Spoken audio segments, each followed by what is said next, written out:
my breath, scared to rock the boat and make a mess. So I said quietly, agreed politely. I guess that I forgot I had a choice. I let you push me past the breaking point. I stood for nothing.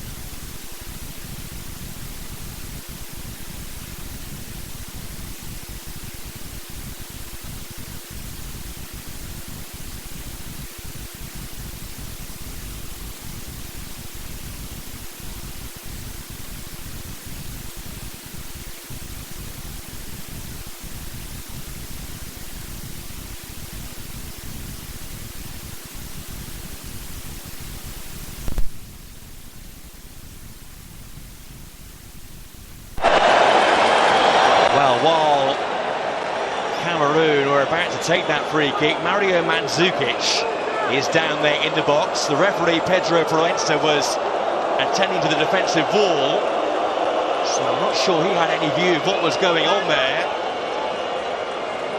Stefan Mbia, the Cameroonian player involved. You can see Mandzukic suggesting an arm came his way. Well, that was the foul at the last corner, and I think certainly are coming together, but Mandzukic is bigger and stronger than that. So here's the free kick in by Asuakoto. It's away by Ivan Perisic of Wolfsburg. Do you know what? That's a decent ball. It's the run. You need players running into that near post area. They fouled each other at the corner just before that. Get another corner, wrestling for position. Shaking hands, best mates now. Bia with the throw. In went Rakitic. It's been a dream few days for him. His move to Barcelona was signed and sealed on Monday. Such a fantastic campaign with Sevilla, who won the Europa League last month.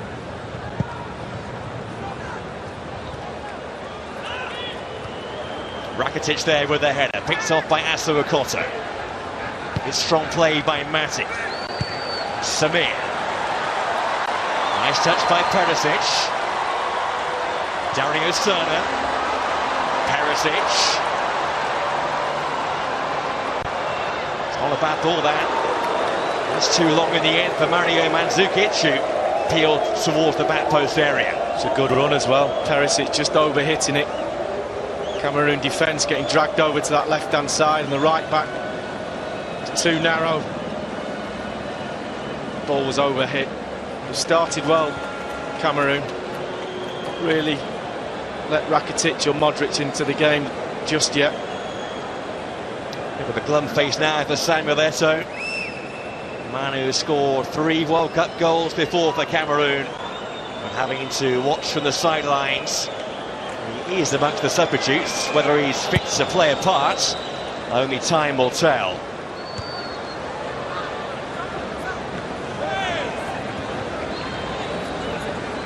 Of course, he is their all-time leading goal scorer, but at times too he's been a divisive figure. Maybe without him, Cameroon can just develop a bit more team ethic, which might see them towards some more success here tonight. That's Makanju. This time it's a goal kick. Sometimes when one of your big players is not in the side, there's a gap to be filled, and certainly on the first 8 or 9 minutes showing Abubakar has started extremely well, young player. Well, Volker Finke just over a year in charge of Cameroon. To say their recent World Cup record is pretty desperate. They've won only 4 of 21 games at the finals. 3 of those wins came 24 years ago, when they defied the odds with Roger Miller and co. in that Italian World Cup of 1990.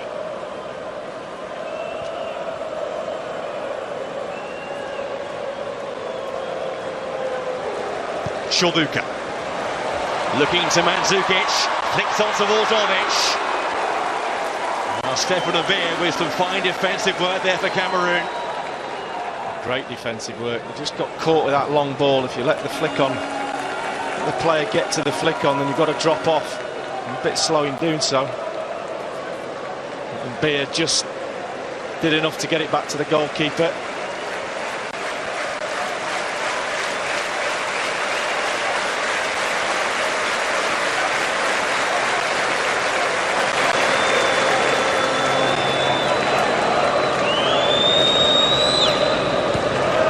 Just looking at Song and Eno doing their work.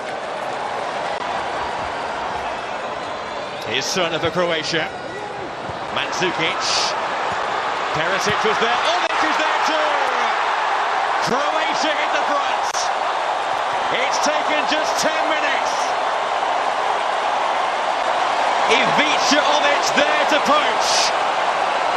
And it might be the night perhaps when Croatia get their World Cup campaign right back on track. It's the perfect start. What a ball from Perisic. Good little move down that right-hand side. Cerna just puts the cross in when it comes back out. Already sees the pass.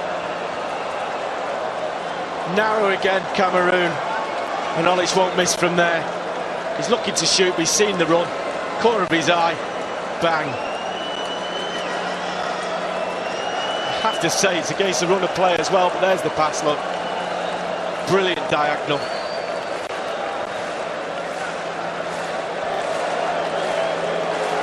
It's the evergreen Ivica Ovic, who rolled back the years in qualifying for Croatia. And his third World Cup now. That's his 19th goal for Croatia. And his second at the World Cup finals. Joe, he's one of those players, you know, he's like 8 out of 10, 7, 8 out of 10 every game. Just goes out there, does his work. Rely on him week in, week out. Does it for his club as well. Ivica Ovic. Gol da Croácia. Marcado pelo jogador número 18, Ivica Ovic. Well, this last World Cup goal came the last time Croatia won a World Cup match. Back in 2002, a 2-1 success against the Italians.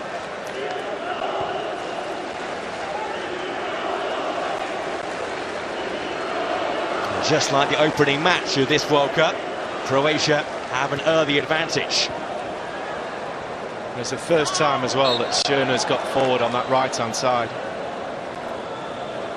Puts a really decent ball in, and Mandzukic's fighting for it when it fell down to that boy Perisic.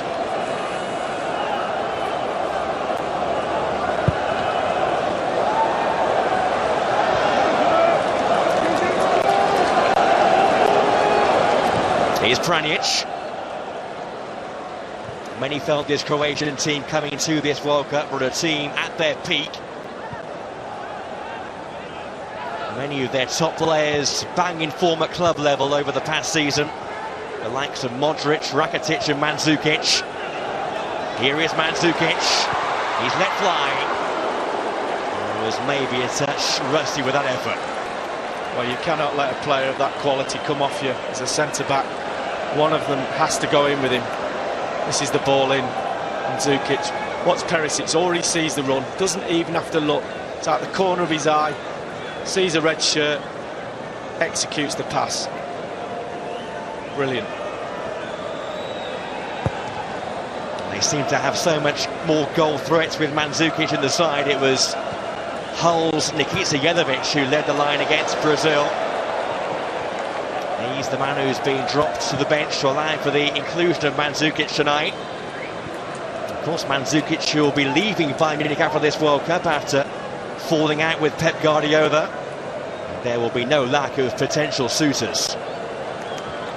Perisic again. Olic lurking once more. Turned out of play by Asuakota.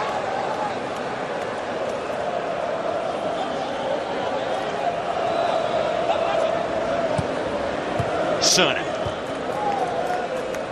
Asuakota away again. Here's Abubakar. Perisic in behind Asuakoto. It'll break the way of Ovic. Perisic. It's a beer with a header. Maybe no shout there from the goalkeeper at Sanjay.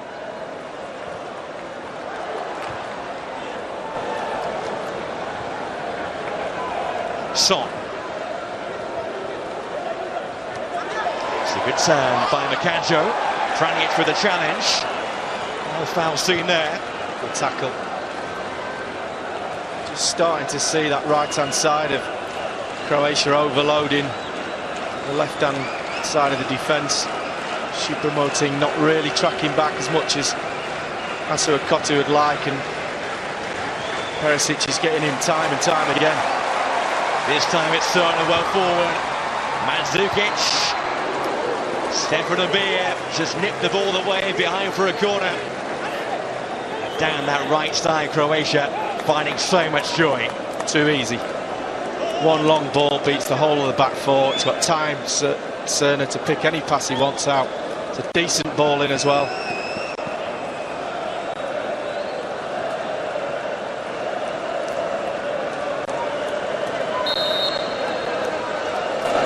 It'll be Pranic with the corner. Went a long way through.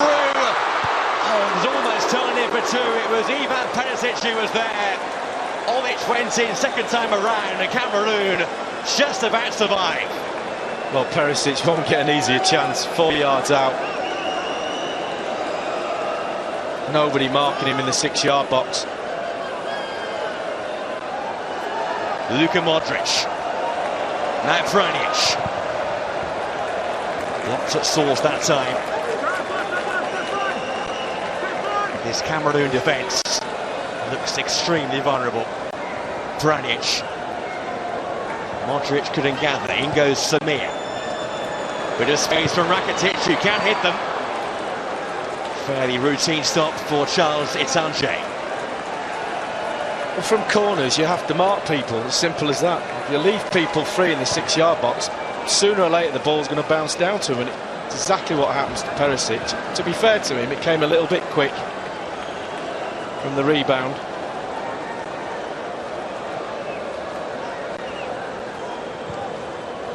Well, Cameroon have lost their last 5 games in a row at the World Cup.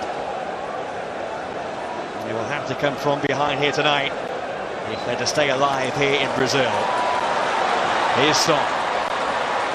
Now Mbia. Decent ball there. Well defended by Dejan Lovren. It's a great ball in, wasn't it? That's what they've got to get more of, more players wide. Now Mbia again. Moving past Pranic. Mandzukic is back covering two. It was perhaps a striker's challenge from Mandzukic, who came tracking a long way back. I think Pranic is one of those players you can definitely get at as well as a fullback. He's got a little bit of a red fuse on him.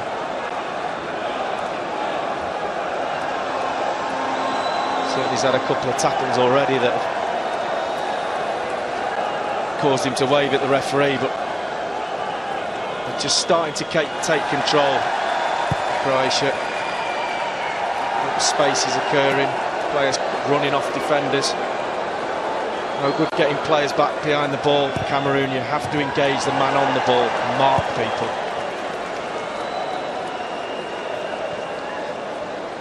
Choupo-Moting.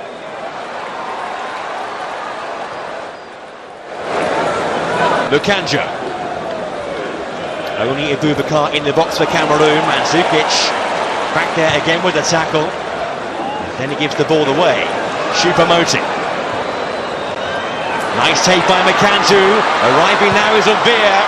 Too high for Abubakar, but kept alive by Asuakoto. It is Matip. Now Alex Song. Blocked away by Lovren. Then Modric went down, and the referee, I think, was waiting to play advantage there, but none was forthcoming. And Croatia have the free kick. Mbia on this right-hand side, a great chance to put the ball into the danger, but just overhit it. Definite foul on Modric. This is the chance for Perisic.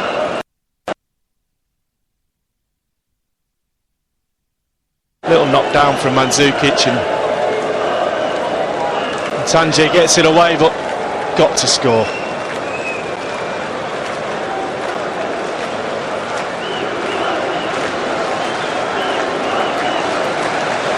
Players sometimes, when you get in that 6-yard area as a defender, you kind of want to do everything. You kind of trying to mark everybody instead of just sticking to the man that you've got, letting everybody else do their job. That's exactly what happened there. A bit of blood there on the face of Luka Modric, which will have to be mopped up before he's allowed to carry on. There was a shaft of foot problem he picked up against Brazil last Thursday. To Sevilla. That's modern day football. Here comes Umbia up towards the edge of the area. Well, he went for glory and he got it all wrong. Slices it wide and apologises to his teammates.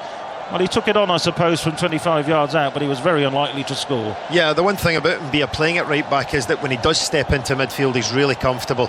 You know, and you see there, 30 yards with the ball there. Has the strike, but it certainly gives Cameroon a little bit of positive action again, which is what they need at the moment. But as you said yourself, Croatia at the moment down to 10 men, and they're just going to have to ride out the storm at the moment. Yeah, just watching out for Modric to see if and when he comes back on.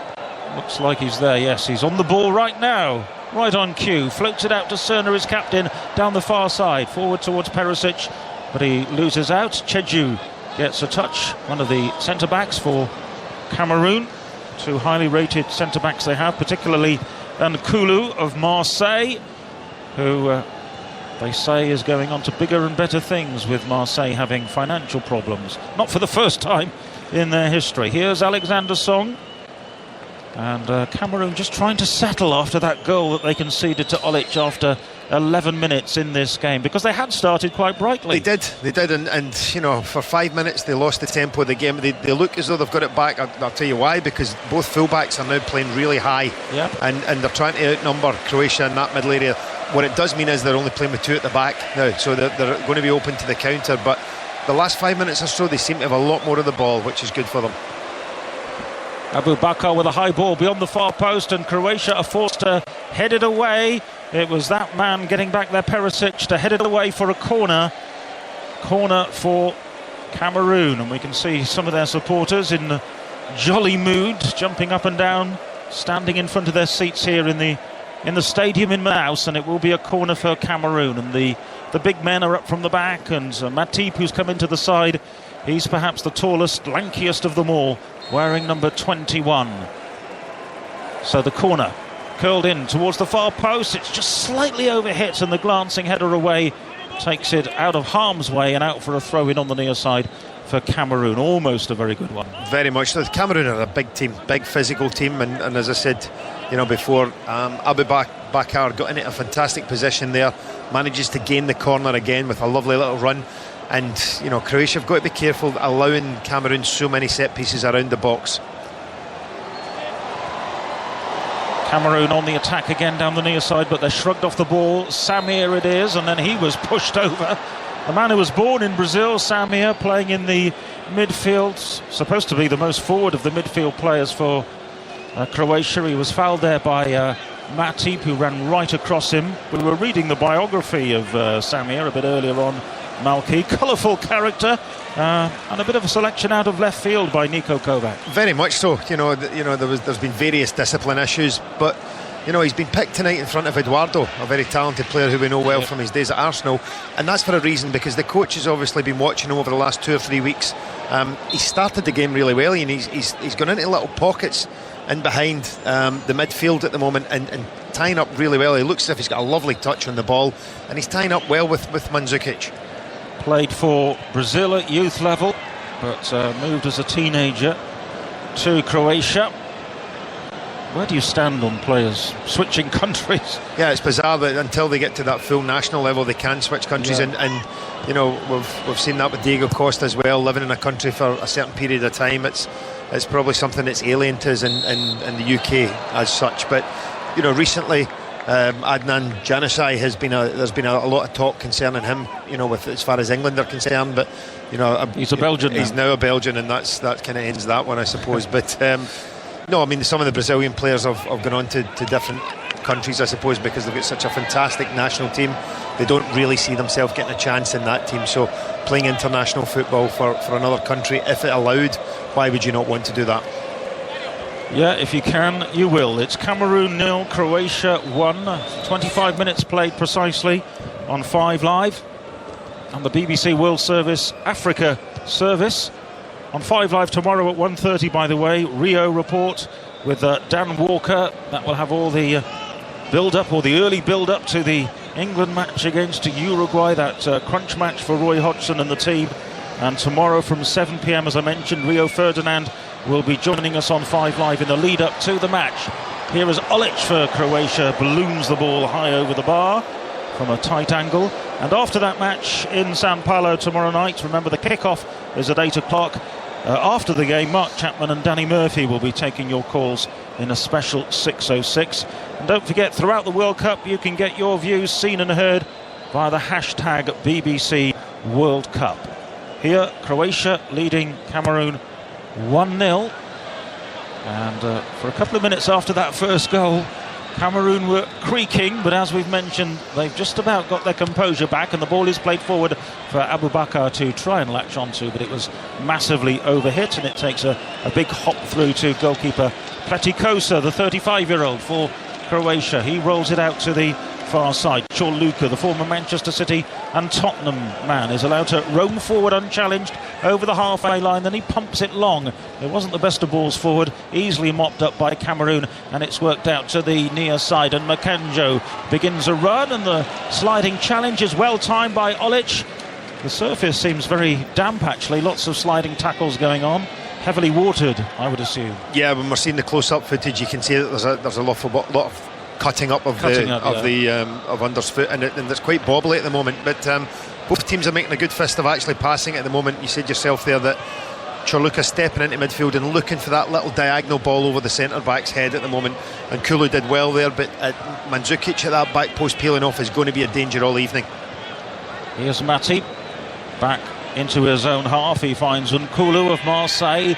Long diagonal ball by him. Asu Akota heads it down towards the edge of the penalty area. Coming forward there at pace was Choupo-Moting, but it's away by, in the end, Chorluka. And Croatia have got possession just inside their own half with the little man Modric, who's survived that bang on the nose. The blood has been mopped up. He's been in the wars a little bit, Modric, on the receiving end of one in the Brazil game as well. The ball is played long by Cameroon, and it eludes the head of Abubakar and runs through to Pletikosa in the Croatian goal. Malky Mackay. Yeah, I think we looked at Volker Finke there, just pushing his team on, and I think what you've seen is Asu Akota in the last 10 minutes has really pushed on from left back, and Bia has really pushed on from right back, and they've gone a lot more front foot, and that's why they've got a lot more of the game again. Well, here's Chorluka for Croatia. They're inside their own half. Cerna, the captain, the long-serving player for his nation, all the way back to his goalkeeper, Pletikosa. Remember, Croatia will be bang in the group if they manage to win this game. They'd go into the match against Mexico knowing a victory there would take them through to the knockout stages. And, well, it's this group against the group that Spain have exited in the next round of the competition. Reverberations around the world still after the exit of the world champions and double European champions Spain, beaten 2-0 earlier by Chile, and well, they'll have to play their final game against Australia, but the Spanish are out, and so too as a result of that game are Australia after their defeat 3-2 earlier on against the Netherlands. Eno has committed a foul on Cerna here, so it will be a Croatian free kick. What about those scorelines earlier, Malky? Absolutely incredible. I mean, it just shows that this World Cup has been so exciting so far. You look at today's results again. I mean, who would have taken the Spaniards to be beaten by Chile, who have done exceptionally well again today. But Australia, another breath of fresh air, running the Netherlands so close. I saw Chile against Australia. By the way, Cerna's down injured, which is why we're chatting. I saw Chile against Australia. I thought they were so open, Chile, that they would struggle against the Spanish, but they reorganised and they were tactically a lot more compact today. They seem to be, and I think that's obviously something the coaches worked on, but what they've got is very, very good technical players, and that they're a hardy unit. You know, they've got a little group that are working hard for each other. They seem to have, we talked about team spirit, you know, with the Cameroonians and the lack of it, you know, in terms of the belief inside the camp. Well, the Chileans are the opposite. They're really, the whole country are coming behind this team, and they seem a real tight group. Obviously, you know, Gary Medell, who played at Cardiff for myself, played at the back tonight, and you know, had an absolute blinder against Torres. Cerna's had to go off after a bang on the foot after that tackle from Eno. He looked to be in a fair amount of agony, beating the ground with his fist, but he is back on now after just going off for a couple of seconds, allowed back on by the Portuguese referee. 1-0 Croatia lead. We've played for half an hour in this match being played in Manaus. Cameroon an hour away from going out of the tournament unless they can muster a goal. Free kick which Rakitic is over with the long hair. It looks as though it's raining when you see the close-ups of the players, but it's just perspiration. It is so warm out there. Absolutely amazing. Every one of the strips that we're looking at here is drenched already, and we're only half an hour into the game. We're in the rainforest for this match in Manaus. Our coverage on 5 Live. High ball across the penalty area. Mandzukic stretching, tries to hook it back across the 6-yard area, but the flag was up on the far side anyway. Really stretched for that one. Terrific delivery from Rakitic. Absolutely terrific. And you saw again the movement of Mandzukic. Fantastic movement from him coming off. For such a big man, he's got terrific movement, and he's come off both centre-backs again there. That's going to be a danger for the rest of the evening, I think. And he doesn't want to play for Bayern Munich anymore, does he, Mandzukic? No, I mean, you know, it looks as though Pep Guardiola has made his mind up. Mandzukic was told, don't bother turning up for the German Cup final, and decided on that to pack his bags for the season and go home. It appears he's had a conversation with Karl-Heinz Rummenigge, and it looks as if that he'll be playing his football elsewhere next year. And again, Ian, we touched on players playing in the Premier League next year. He's absolutely one that top teams will be having a look at if they can. Free kick here again for Croatia. The Cameroon team committing 1 or 2 fouls. It was Eno again there who was the miscreant. He's committed about 3 fouls now. Long diagonal ball from Croatia out to the near side, played in low by Olic and clubbed away by Unkulu, out for a throw in on the near side for Croatia, who still lead 1-0. It's interesting at the moment because, as I said, Yasu Koto and Mbia are pushing so far forward. At the moment, Croatia spotting that and hitting diagonals, and that's another diagonal in behind Mbia there. The fullbacks. Yeah, for Olic. So yeah, it's an interesting tactical battle at the moment, but Croatia in front, and Cameroon have possession inside their own half, deep inside their own half. The pitch quite sandy underfoot, particularly over on that far side. If I remember the pictures from the England match, I don't think they put a Wayne Rooney memorial plaque over there where he took that corner from, but if there's an award for the worst corner of the competition, he's already won it, I think.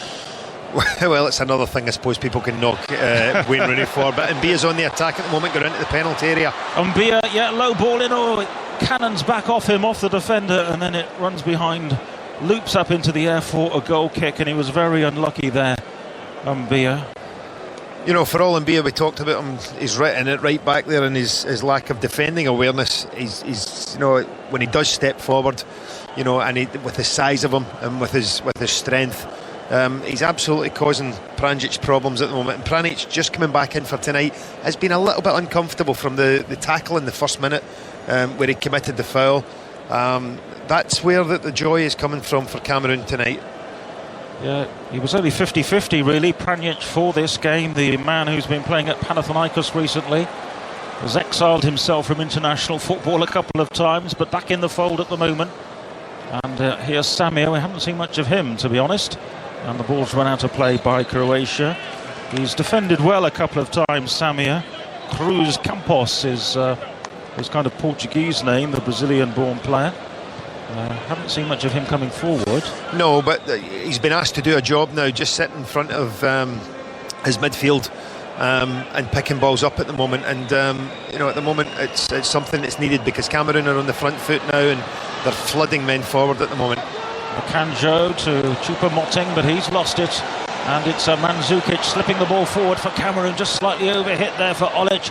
And Nkulu comes across to defend strongly for the African team, and he runs it out of play for a throw-in for Croatia, which is taken quickly by Mandzukic. Here's Samir, heads it forward, tries to latch onto his own header forward, and then is bundled off the ball. Didn't control it particularly well there in the first instance, but it's still a chance now for Croatia to build on this near side. Olic with a little step over on his right foot, crosses in towards the far post. Mandzukic is not in the middle, and the goalkeeper Itanj has made a complete hash of that one. The big man in black has dropped the ball behind the dead ball line for a corner which is needlessly conceded. Yeah, I mean, Olic did fantastically well to manage to screw his foot around the ball to get it in. Where was Mandzukic? Mandzukic is, I think he was still out on the right hand side. It's funny that just watching the fumble again. Absolutely, Mandzukic went to take a throw in quickly, and the Cameroon player kind of manhandled him, and he kind of made a meal of it, as you see here. And Nkulu kind of pushes him, but at 6'2" and 14 stone, it kind of went over slightly easily at the moment. But we've got a Croatia corner nonetheless. Yeah, to be taken from the far side by Rakitic. The header goes over the top of the bar. Perisic underneath it. He's taken a bang on the shoulder as well as he competed for that one inside the penalty area. It flies well over the top of the bar. You were right about Mandzukic. He was pushed over on the far touchline, so I'll forgive him for not being at the far post to head that one in. You do that. In the meantime, it's a free header from the corner, and your man Perisic. Absolutely. Cameroon they're living dangerously here, Ian, at the moment. They're pushing so many men forward that every time that Croatia counter-attack quickly, there's huge spaces, and they're leaving them 1v1, 2v2 at the back. And this is going to be an interesting game now, because they really are. Cameroon are gambling now, and it's quite early in the game to do what they're doing, but they're gambling. And I was going to ask you about that, pushing the forwards, the fullbacks up and all that kind of thing in the first half hour or so. Well, as I said to you, Cameroon are Croatia are the type of team that on the counter have got very, very good individual gifted players, and are going to be able to expose and exploit those spaces. So it's interesting. The two centre-backs have got their work cut out at the moment for Cameroon, because both full-backs have gone and left them every time that Cameroon decide to attack. Well, Cameroon have got it at the moment. Matip forward to Choupo-Moting on the far side. He needs a bit of support. It's there from Eno. And now Matip again plays the ball across the Croatian half. He was a bit fortunate to find Makanjo, but he's onto the ball. And Bia's outside him on the right-hand side if required. But Makanjo plays it back into midfield. Alexander Song, right-footed pass to Matip. Matip coming forward. Rangy figure running into the penalty area, going the long way round. Can he find a cross though? Cerna's across there making the challenge. And the final touch came off the Cameroon player. And Cerna's celebrating the award of the goal kick like he's won the cup. Well, it was terrific defending from Cerna, because it was a lovely strong run from Matip to get right into the box, but Cerna defended him well. Absolutely defended him well. You see him coming in here, goes through 2 or 3 half-hearted tackles, I have to say, from the Croatians, but Cerna defends him well and doesn't give away the set piece. Plays for Schalke in Germany. He was actually born in Germany to Cameroonian parentage, Joel Matip, and that was a good run by him. Samuel Eto'o encouraging from the bench. But here is Samir now for Croatia, outside of the penalty area, strikes it right-footed straight down the throat of Itanj. No errors this time by the Cameroon goalkeeper. Cameroon, of course, were quarter-finalists in the World Cup way back at Italia 90. But since then, since Italia 90, even though they qualify quite regularly, they've only won 1 out of 14 matches at World Cup finals, and they've got to find something from somewhere here if they're going to make any kind of impact in Brazil. We're into the final 7 minutes of the first half. The match in Manaus sees Croatia leading by 1-0. We'll be getting latest news from elsewhere at half-time. In this one, we're in the company of Malky Mackay. We mentioned Wayne Rooney. As a Scotsman, are you allowed a view on where he should play, if he should play?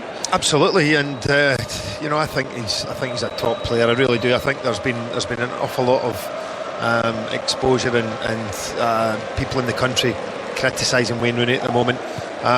You find most commentators and most people from other countries at the moment desperately wanting to watch Wayne Rooney and can't believe that England don't want him in their team, or a lot of the English critics don't want him in the team. But at the moment, tomorrow night, it looks as if he's going to play in the number 10, and let's see if he can go there tomorrow night and actually do some damage from that position.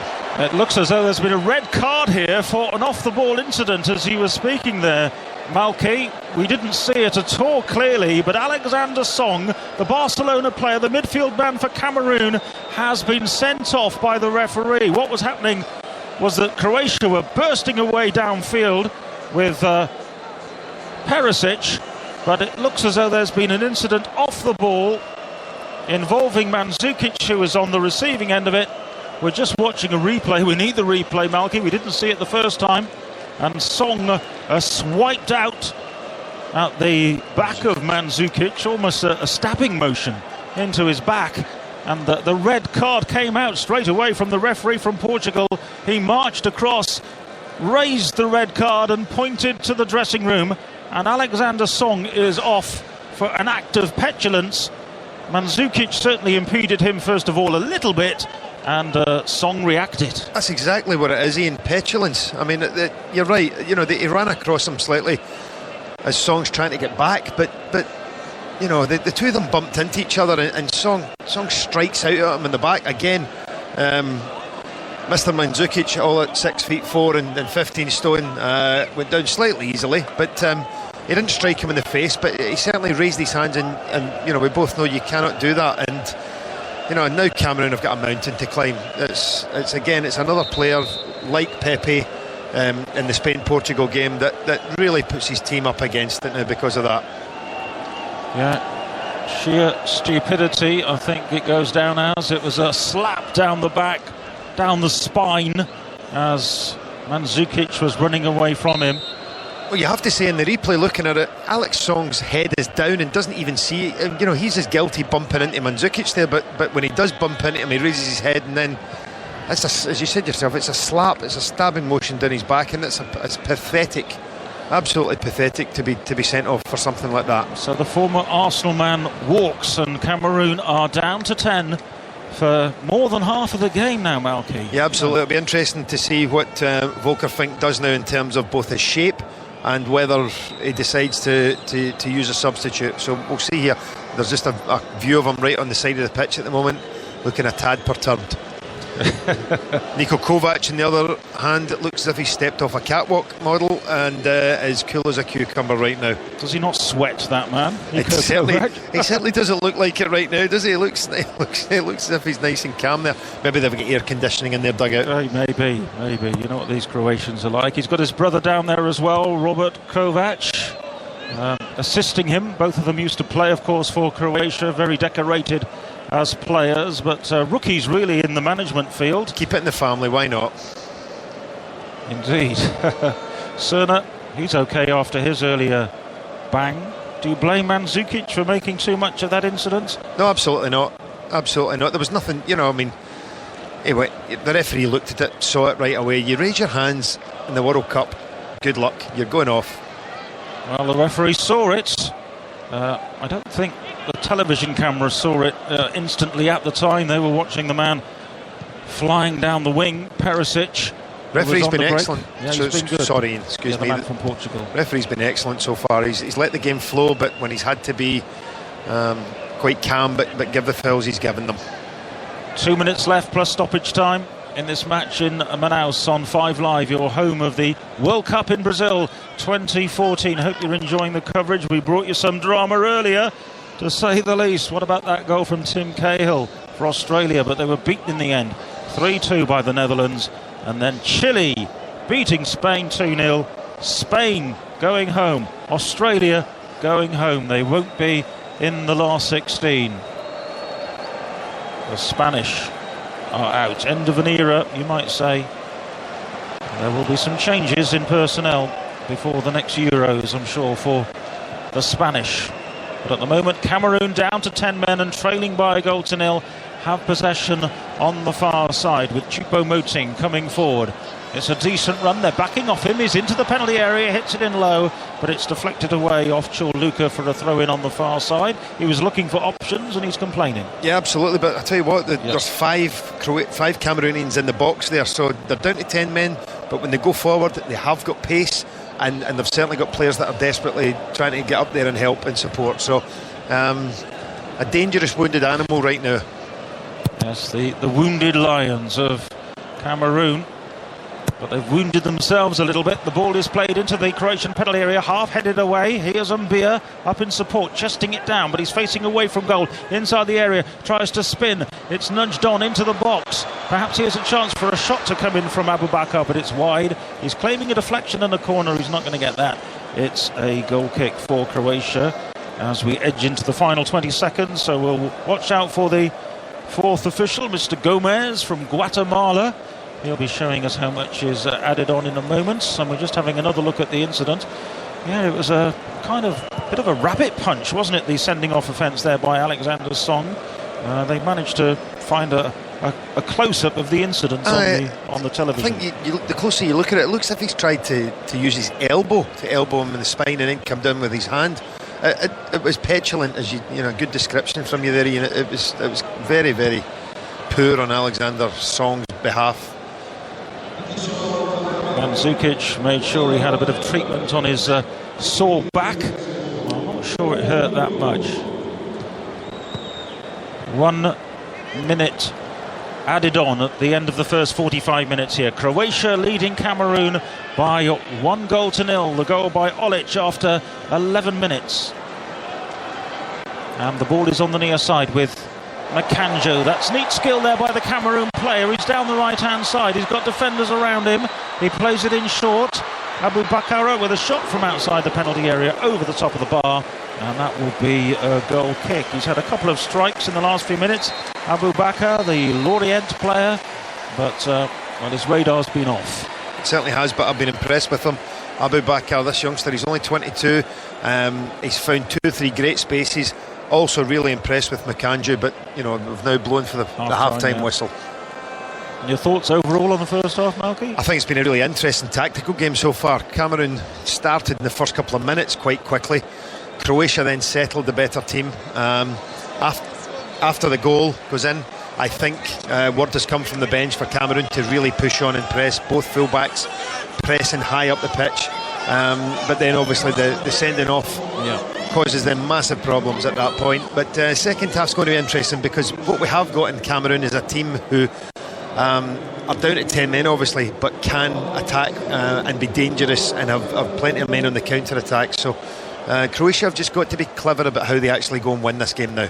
You'd have thought it will certainly be an open second half here, with Cameroon on the brink. Half-time, Croatia 1, Cameroon 0. 5 Live Sport with George Riley. Malky Mackay, while you're there, before we let you get a half-time cup of tea, that red card, I mean, Ian called it an act of petulance. Absolutely spot on. That's one of the more ridiculous reds I think I've ever seen. That's pathetic, and you know, I really hope that they don't come out and start blaming the referee from the Cameroon area. That the manager should be having serious words with Song, and Song should be going in there and apologising to every one of his teammates who have to go out and play in 86% humidity in the second half against 11 men.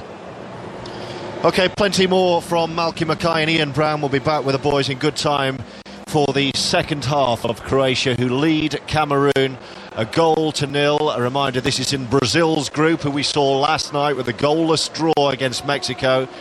Brazil and Mexico both on 4 points, so a big game this for these two tonight, Cameroon or Croatia. 5 Live Sport coming up. We'll hear from the England boss Roy Hodgson, who's been speaking today ahead of tomorrow night, the big one against Uruguay. The England captain Steven Gerrard's been speaking too, and we'll also hear from our chief football correspondent Mike Ingham ahead of England-Uruguay, live on 5 Live tomorrow. It is BBC Radio 5 Live, 12 minutes to midnight. We pause for the news with Stuart Clarkson. on digital, online, smartphone and tablet. This is BBC 5 Live. President Obama has met members of Congress to discuss the crisis in Iraq. He's made no decisions yet on what action the US military will take to help deal with Islamist insurgents. The Iraqi government wants America to help deliver airstrikes. Our Washington correspondent is Rajini Vaidyanathan. One of the biggest issues is how long they would go into Iraq for if they were going to send fighter jets in or drones. And one of the things that the White House is saying at the moment is this would only really counter an immediate and a medium-term threat. This is all about finding a longer-term political strategy. 2 British men who were under criminal investigation have skipped bail to join jihadists in Syria. Junaid Hussain, who's from Birmingham and was being investigated for violent disorder. Abu Aziz, who's from Luton, has been convicted in his absence of an attack on a member of the public. The trade in online images of child sex abuse has become an epidemic, according to the head of the global initiative created to combat the problem. Ian Quinn, who runs the virtual global task force, says there's been an explosion in the number of cases handled by authorities in America. John Carr is from the UK Council for Child Internet Safety. The focus is really on the harm being done to the children in these sorts of things and the kind of men who are doing it. And I hope guys, hear about this and take a warning from it, that the cops are coming after them. The technology is getting better at sniffing out these guys. The cops are getting better at tracking them down. 800 people have had their passports fast-tracked free of charge because of delays in processing applications. The emergency upgrade was announced by the Home Secretary Theresa May last Thursday after criticism of the government's handling of the backlog. Ed Miliband is to announce that under a Labour government, job seekers' allowance would be withheld from 18 to 21-year-olds unless they've been educated to at least AS level. It'll be one of a series of welfare reforms he'll set out tomorrow. Labour says the policies can be achieved without increasing the overall welfare bill. And Crown Prince Felipe is the new King of Spain. He's taken over after the abdication of his father, Juan Carlos. The new king will swear a formal oath in Parliament tomorrow. Wimbledon is special and the one that every player wants to win. Just walking through the gates gives you goosebumps. This generation of tennis players has never been equalled. The nerves, the excitement, who knows what will happen when they step onto the grass. Wimbledon 2014. We'll be in the thick of the action in SW19. Wimbledon starts Monday, right here on 5 Live and 5 Live Sports Extra and across the BBC. Click, tap or swipe for more info at bbc.co.uk/Wimbledon. And that all starts next week. Can't wait for that. This is 5 Live Sport at 9 minutes to midnight. It's 9 minutes to 8 o'clock Rio time. This is George Riley on Copacabana. We've already seen Spain, the defending champions, knocked out of the World Cup after only 2 group games. I'm just looking at the front page of Marca, the big sports newspaper in Spain, and their headline tomorrow is "The End." Lamentable final, they say, in a picture of Spain down and out, devastated and defeated. A lot of reaction to that to follow in 5 Live World Cup breakfast from 6 o'clock tomorrow morning. Quite a story. Here at half-time, Croatia leading Cameroon by 1-0. We'll be back with the boys for the second half, but tomorrow is all about England again after their opening defeat against Italy. England's second game in Group D is against Uruguay. Will Luis Suarez be playing? We will see. Is he 100% fit? We will see. Commentary right here on your World Cup station for Brazil 2014, BBC Radio 5 Live. In the last hour or so, England's head coach Roy Hodgson has been speaking to the media, and our chief football correspondent Mike Ingham was there. Steven Gerrard said, yeah, we're very excited about the young kids and everything else, but the key in this game against Uruguay will be who defends the best. He says if we can get our defence right, we should be okay. So that is the mood, that is the feeling, that is the message. Even though mathematically England could still survive with a point, it is win or bust. Is that what you understood? Oh, I absolutely think so, because if they don't win the game, then they're relying on other people to do them a favour and everything else. So no, they've got to go out and win it. And to be honest, if Uruguay turn up and play in the way that they did against Costa Rica, then England should win the game. I know that Uruguay have got a good World Cup pedigree. They were 4th at the last World Cup in South Africa. But crucially for them, I think, this back four, which they've had together for a very long time, is being split up. Pereira and Lugano have won 186 caps between them, and they're both out of the match. So Uruguay may well turn to Coates, who didn't really make it at Liverpool, or they could turn to a 19-year-old Gutierrez from Atletico Madrid. But I suppose the danger of going down that road is that Italy were also without experienced players, and yet it didn't seem to matter to them on the night. But what we've got in this match, George, is a real contrast between the two squads. We've got Uruguay, who are maybe just a tournament too far now, and England, of course, emerging with these young players. But I'm just slightly cautious because although Uruguay looked to me to be just quite a functional side, especially when Suarez wasn't on the field, they are very streetwise with established players, experienced players, and that would be the worry for me, that they just might have, they just might be a little too cute. There was a degree of excitement amongst England fans when we saw Alex Oxlade-Chamberlain was training without his knee strapping on, but he's not going to play, is he? No, he's not. He's going to be available probably for the Costa Rica game, and let's hope that's still a live game, but it's just come round a little bit too early for him, this one, but he will work with the players when they get back to Rio over the period building up to the Costa Rica game. So we're not going to see him. In any case, he's not a contender to start at the moment. He would be one of the impact players from the bench. I don't really think, looking at Roy Hodgson's potential selection, I think he probably wants to give the team a vote of confidence, the one that played against Italy. And we saw what happened, of course, when you do start tinkering and making changes. We saw what happened to Spain. So, apart from Lallana, who might be a wide option if Sterling doesn't shake off the stiffness that he's got at the moment, I would think the only difference to the team will be the deployment of personnel, and that would be Rooney going down the centre with Sturridge, and then Sterling in either right or left. He can play on both sides. And a final word on Spain. There was a lot of talk about whether the defeat against Netherlands was a blip, or perhaps the end of their dynasty of domination. The defending champions are out. Is it the latter? Well, I think that there are two sides to this story. I think that obviously it's an amazing story that Spain have slipped already, but at the same time, I thought Chile were absolutely magnificent, and I did pick them out before the tournament as dark horses, with all the concentration in South America being on Argentina and Brazil. I was very impressed with Chile when they came to Wembley last autumn. I just got this thing at the moment, George, about the World Cup. I think it's turning out to be another World Cup which could be affected by the gruelling domestic seasons in Europe, certainly in England, Spain. And I looked at those Spanish players today, and when you think about the La Liga season they had, with 3 teams going, such an exciting race they had, then an all-Spanish European Champions League final as well. I looked at those Barca, Real and Atletico Madrid players, and I just think it's the toll of the season really which has been crucial for them here. That's our chief football correspondent, Mike Ingham, with his take on what we heard from the England press conference today and early thoughts on England-Uruguay tomorrow night. Let's hear from the boss, Roy Hodgson, who isn't too concerned about the seemingly mounting pressure on Wayne Rooney. I try not to comment too much on where pressure is brought to bear, and as far as I'm concerned, I was more than satisfied with Rooney's performance against Italy. It was interesting to get the statistics back and find out that he ran more than any other England player, had more sprints than any other England player, which maybe wasn't always evident to people watching the game.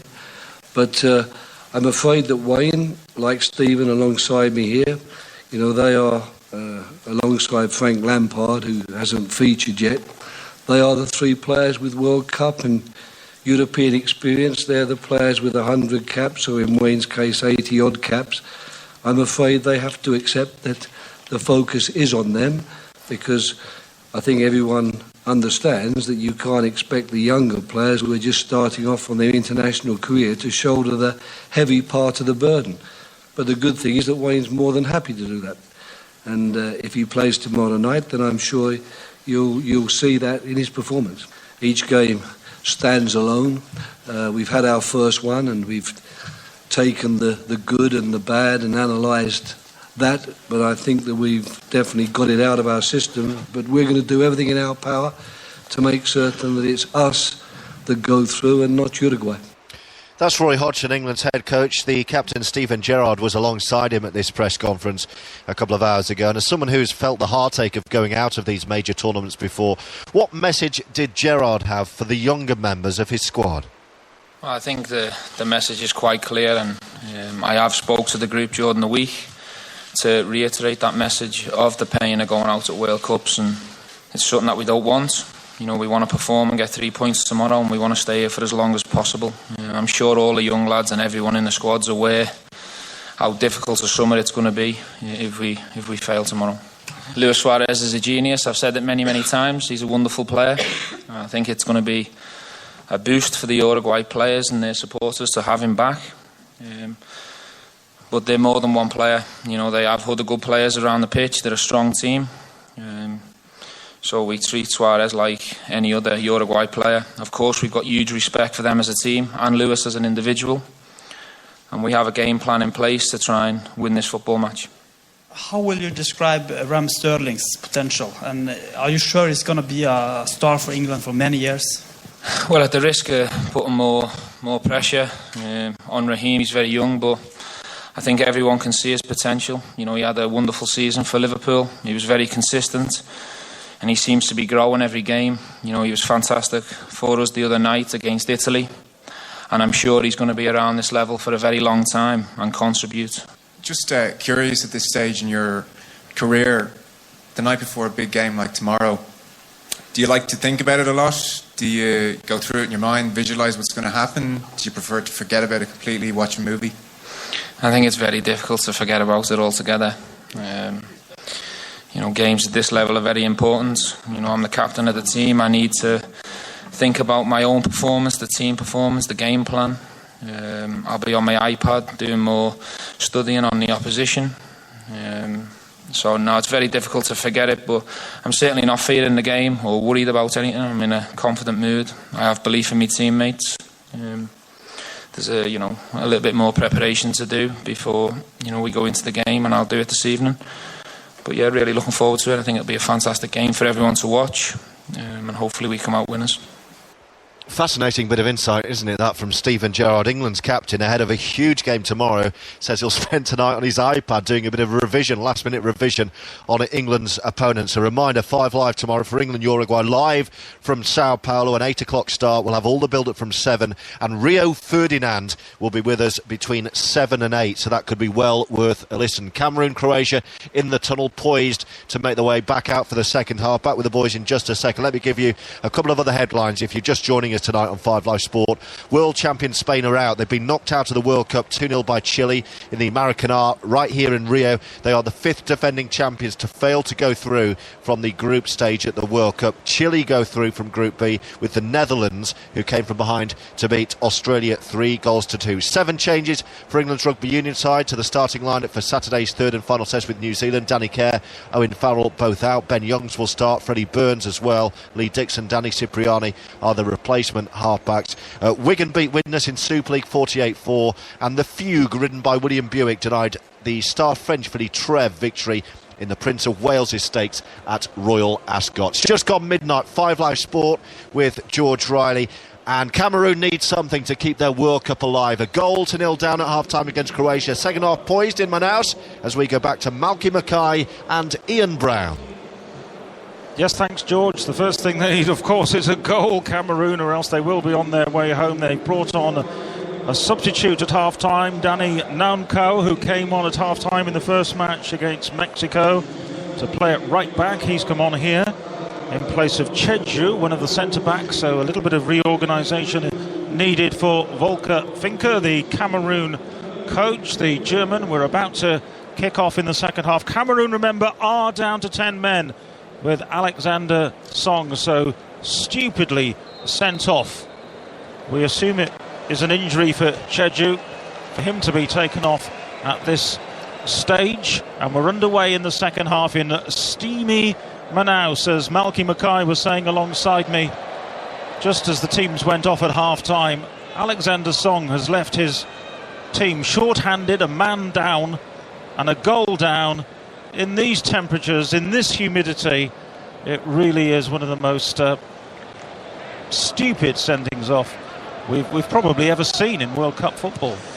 Yeah, and as the game goes on, it's going to get worse and worse for them, in terms of this, the humidity and the heat they're in here. And the 10 men, but Samir's right through. Oh, Samir here for Croatia, yeah, just slams it into the side netting. He was closing in on goalkeeper Itanj, hit the ball around the goalkeeper, but the angle was far too tight, and it's a goal kick for Cameroon.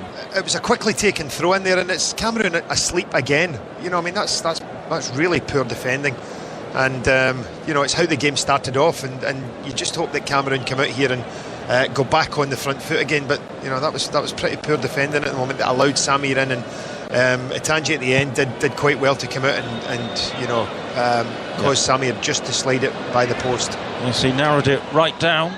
1-0 Croatia lead. Defending at the moment though, a long-range effort comes in from Choupo-Moting, but straight through to Pletikosa, all along the floor to the Croatian goalkeeper, who rolls it out underarm to Rakitic, who collects it and finds his captain Cerna. He pumps it long. That's towards Mandzukic, who stretches out a right leg, can't quite control the ball. It bounces away from him, and it's through again to Itanj in that Cameroon goal.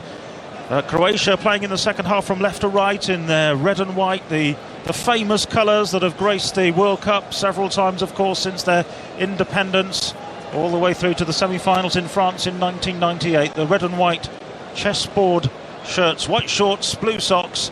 Cameroon in green, red and yellow.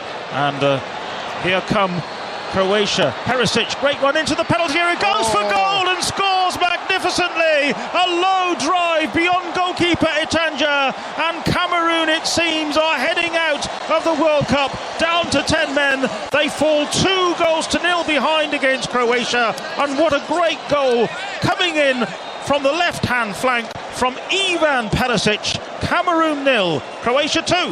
That man again, Perisic, fantastic effort, beautiful run out, terrible kick from the goalkeeper. The substitute that came on looks as if he's towing a caravan, to be honest with you, but a fantastic finish. Dreadful goalkeeping error from Itanji there. His kick out straight to Perisic, who runs 40 yards unchallenged, sticks the ball in the net. But you know, I know that that Nkunku's only on the pitch a couple of minutes, but really didn't look warm.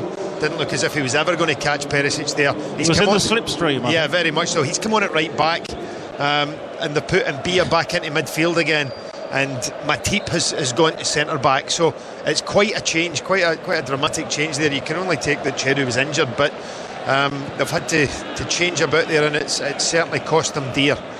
But don't take nothing away from Ivan Perisic there. From the halfway line he ran and was never been caught and stuck the ball away lovely. Mountain to climb now for Cameroon. The goalkeeper went down a little bit early as well for the shot, which was clipped inside the near post for 2-0 from Perisic, his first goal of the World Cup. The number 4 down the right hand side for Croatia, popping up there on the left and scoring that goal that makes it 2-0. Cameroon down to 10 men, and I said to you at half-time, Malky, the next goal could be absolutely critical. If Croatia score it, Cameroon could conceivably fall apart, and if Croatia had conceded it, Cameroon, with their approach to football, might yet have managed to muster something from the occasion. Very much so, but coming from that very first throw-in we spoke there where Samir had the chance, Cameroon have started slowly again. They've started quite slackly, none more so than our goalkeeper here, Itanja. That was his goal kick that came from. A very poor goal kick out there and put it straight to Perisic. The substitute wasn't even facing the goalkeeper at that point, so didn't actually see the ball coming to him. And at the moment, Croatia in the ascendancy. Here's Samir, the Brazilian-born player in the side for Croatia. Forward to Mandzukic through the middle, taking on the goalkeeper one-on-one, and he scooped it wide. Unbelievable. He was under a little bit of pressure from defenders who were closing him down, but he should have made it 3-0. He pulls it off target. Unbelievable. Choupo-Moting was closing him down, but Mandzukic should have buried that one. Surely, Malky. Absolutely. It was a terrific ball through from Samir. A beautifully weighted ball. Lovely run from Mandzukic. Delay's fine, absolutely. And Kolo comes in with a sliding challenge, but it's a poor. He's got to hit the target and make Ntanja work. Yeah. He just flicks it wide. He seems to get the ball stuck under his feet and flicks it just wide of the post. About a yard wide in the end there from Mario Mandzukic, back in the team after being suspended for the first match. actually took part in the warm-up ahead of the Brazilian game, in which the Croatians were unlucky, of course, as we've said many times, to lose in the end. 3-1 it was then, but it's 2-0 here. We're 5 minutes into the second half, Ian, and Croatia have scored one, and they've had 2 other chances at goal, at the Cameroon goal at the moment here. You said it yourself there. They could lose their discipline here, and a team like Croatia with the touch and the balance they've got could actually go in and really expose them. Well, we've got a decent audience listening to us on the BBC World Service in Africa. Hello to you. We're not bringing you the best of news from the perspective of that continent, with Cameroon 2 down, but threatening a goal here on the volley, and it was that man who's just come on at half-time, Danny Nku, with a shot on the volley as the ball dropped beyond the far post, but he slams it over the top of the bar. And he's come in from the right back area again. I mean, look at what they've got. They've got 2 at the back against 2, and they're definitely going to be gung-ho in the second half. Nku's come on in the second half as a substitute at right back. He finds himself 7 yards from goal at the back post, connects with it well, but there's going to be an awful lot of space in the second half, Ian. I don't think we've seen the end of the scoring, Malky. No, absolutely not.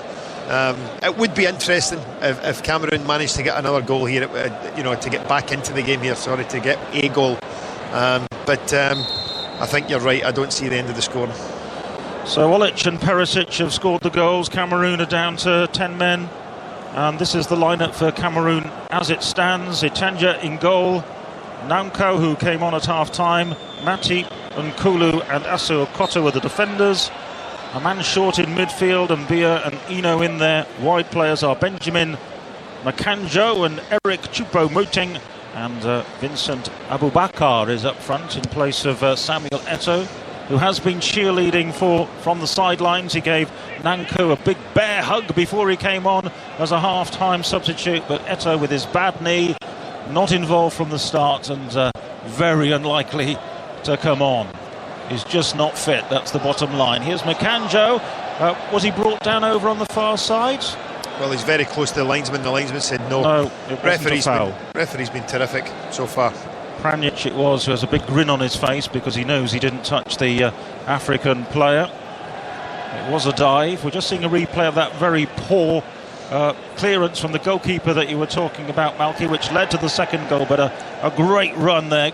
Great lungs from Perisic, and a shot inside the near post. He had a little look up to see if there was any support, and the man in the pink boots strikes it in low for 2-0. Absolutely, a beautiful finish. You said yourself, Itanja gambles and allows that near post to open up, and gambles that Perisic is going to go across goal. He doesn't, and he goes in at the near post, and it embarrasses Itanja twice. But I have to say, I would not be that particularly happy with my substitute right back, who got the big bear hug from Eto'o, because he certainly never ever looked as if he was catching Perisic there, and he's on the pitch 5 minutes. No, he was very heavy-legged for a man who'd been on the pitch for a matter of seconds. 2-0, Croatia lead. We played for 54 minutes. Coverage of this match from Manaus on 5 Live from the BBC. The Croatian lineup: Pletikosa in goal, a back four of Cerna, Čorluka, Lovren and Pranjic. In midfield, Modric and Rakitic. The wide men, Perisic and Olic. And Samir is playing in behind Mandzukic. Perisic and Olic, the 2 wide men, have scored the goals. They've been the standout players. But here's Makanjo for Croatia. He loses out in the challenge, and Rakitic brings it forward now for the Croatians. He's up to the halfway line and over halfway, and he gallops forward, and he looks for Olic, who's in support down the right-hand side. Chance to cross on his left foot. He delayed a little bit too long in the end and was closed down. It bounces away off the defender for a throw-in for Croatia. Good block in the end by Matip, who's now playing, as Malky was saying, as one of the centre-backs after that reshuffle at the back. We think forced by injury, but if it was a master plan, it hasn't worked. The ball is thrown into the penalty area again with ease by Croatia. Mandzukic in a deep position on the dead ball line, floats it back out to the near side, and Cerna to Olic, back to Cerna, struck back into midfield. Here's Luka Modric, he can come forward. Chance for the ball players to really get involved. Cerna with a cross, blocked by Asu Okoto, and I think that's going to be a corner or maybe a throw. Cameroon say a throw. We'll see what the referee decides. 2-0, Croatia leading. Cerna is going to take a throw-in or a corner. It's going to be a corner. They've made up their minds. It's going to be right-footed An outswinger from this near side. Mandzukic is on his toes in the middle, curled in close to the goalkeeper, who went down onto his knees and didn't really deal with that one very well. It's cleared away. Olic was right in on top of the goalkeeper. It hit Itanj and bounces away for another corner. I'm not really sure where the defenders decided to go there, because the corner comes in and it's really Itanj versus Olic. Cerner this time with the deep one, very deep, all the way out to Modric, is almost out on the far touchline. Right-footed ball comes in from the Real Madrid man, headed away, comes to Rakitic. It's all Croatia now. Here's Cerner down the near side, in comes a cross off Asu Okotu, half made the block, and the clearance will be completed by Makanjo, but they're all looking heavy-limbed, Cameroon, and you know, why not? They're down to 10 men in this heat, this humidity. Absolutely, they've got too much to do. Very much so. 56 minutes into the game, and you're absolutely right. Croatia are now beginning to punish them. They've got lovely technicians, the Croatians, a lot of movement, and more importantly, one player more. And that's causing the Cameroonians problems now, and it's going to keep causing them problems. Every time Cameroon attack, they're going to leave more and more space for Croatia, and this man Rakitic will certainly, with Modric, expose that. Absolutely, they haven't really been to the fore too much in the game so far, Modric and Rakitic, but if you're a man light, you don't want to be facing that pair in midfield. But I tell you what, they are doing very, very well. They're just keeping it simple. Oh, what a beautiful Modric ball. with the ball through to the edge of the penalty area, and there's a foul right on the edge of the box by Nanku, bringing down Perisic, and that is a free kick for Croatia, just a couple of strides outside of the penalty area, and definitely a chance to shoot at goal from, well, the foul was in the D, so that's how close it was to the edge of the penalty area. What Modric and Rakitic are doing, Ian, is they're just keeping the game simple and they're keeping the game flowing. A beautiful ball there from Modric at the moment. Neither, as you say, are imposing themselves in the opposition half, but at the moment, when they've got Perisic and Olic, every time they give them the ball, they run 20 yards with it and are causing problems.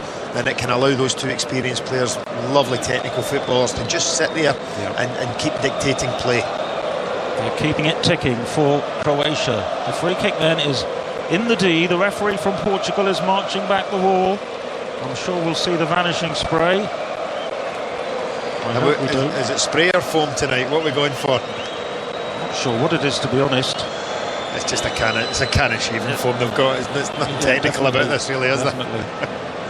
There it is, finally. It's right on the penalty spot as well. He could have used the penalty spot as a marker for this wall. But that's how close it is to the goal. So who is going to strike this one, do you think, Malky? Modric is nearby. Modric and Cerner at the moment. I think Cerner hits it, over the top though. The captain decided he was taking it, because he's the captain. He can do what he likes. I suppose when you're 2-0 up, you can take a pot shot like that. It's over the top of the bar though. Didn't threaten the goal at all. It was actually just a little bit too close, you know, to get that up and down on that height there with a big wall. You probably need to be another 5 or 10 yards further out. Too close to the 18-yard line there. This is 5 Live coverage on the BBC of this match in Manaus in the World Cup Brazil 2014. This is the home of the World Cup on the radio in the UK, of course. I'm sure you've realised that by now. Croatia leading Cameroon by 2-0. Tomorrow night, of course, by now we'll know what has happened to England. I say tomorrow night, it's actually tonight, isn't it? Because we're beyond midnight in the UK, so it's tonight that England will be playing Uruguay in Sao Paulo. 8 p.m. kickoff, and don't forget, in the build-up to the match from 7 o'clock on 5 Live, Rio Ferdinand will be joining us in the build-up to that game. Be fascinating to hear what he has to say about the prospects ahead. Here's Modric for Croatia. His shot takes a deflection. Oh, the goalkeeper was tumbling all over the place, and the ball bounces wide of the far post. Had that nestled in the corner of the net, he would have been able to do nothing about it. Mr. Itanj Nkulu it was who got the block on it, and it went off his knee and almost into the net. That was terrific interplay between Modric, Rakitic and Samir in the middle of the park, the three of them. Modric with the ball in, looking for Perisic, headed away by Cameroon. Mandzukic has on the near side, back to Cerner. Cerner chips it right-footed across the penalty area. The little man Modric controls it deftly, looks to open up an angle for a cross on the far side, dabs it back instead to Olic. And now it's the fullback into the penalty area, Pranjic, and eventually he's challenged right on the dead ball line by Nkulu, and it's behind for a corner for Croatia. Yes, it was the extra man, the fullback, who was bursting into the penalty area there. Pranjic in support, and he wins this corner. Beautiful play from Modric again there, just dictating play. He's the guy that just waited and waited for Pranjic's run, and then the weight of his pass was excellent. I think more and more as the game goes on, Modric is going to become the man that pulls the strings here.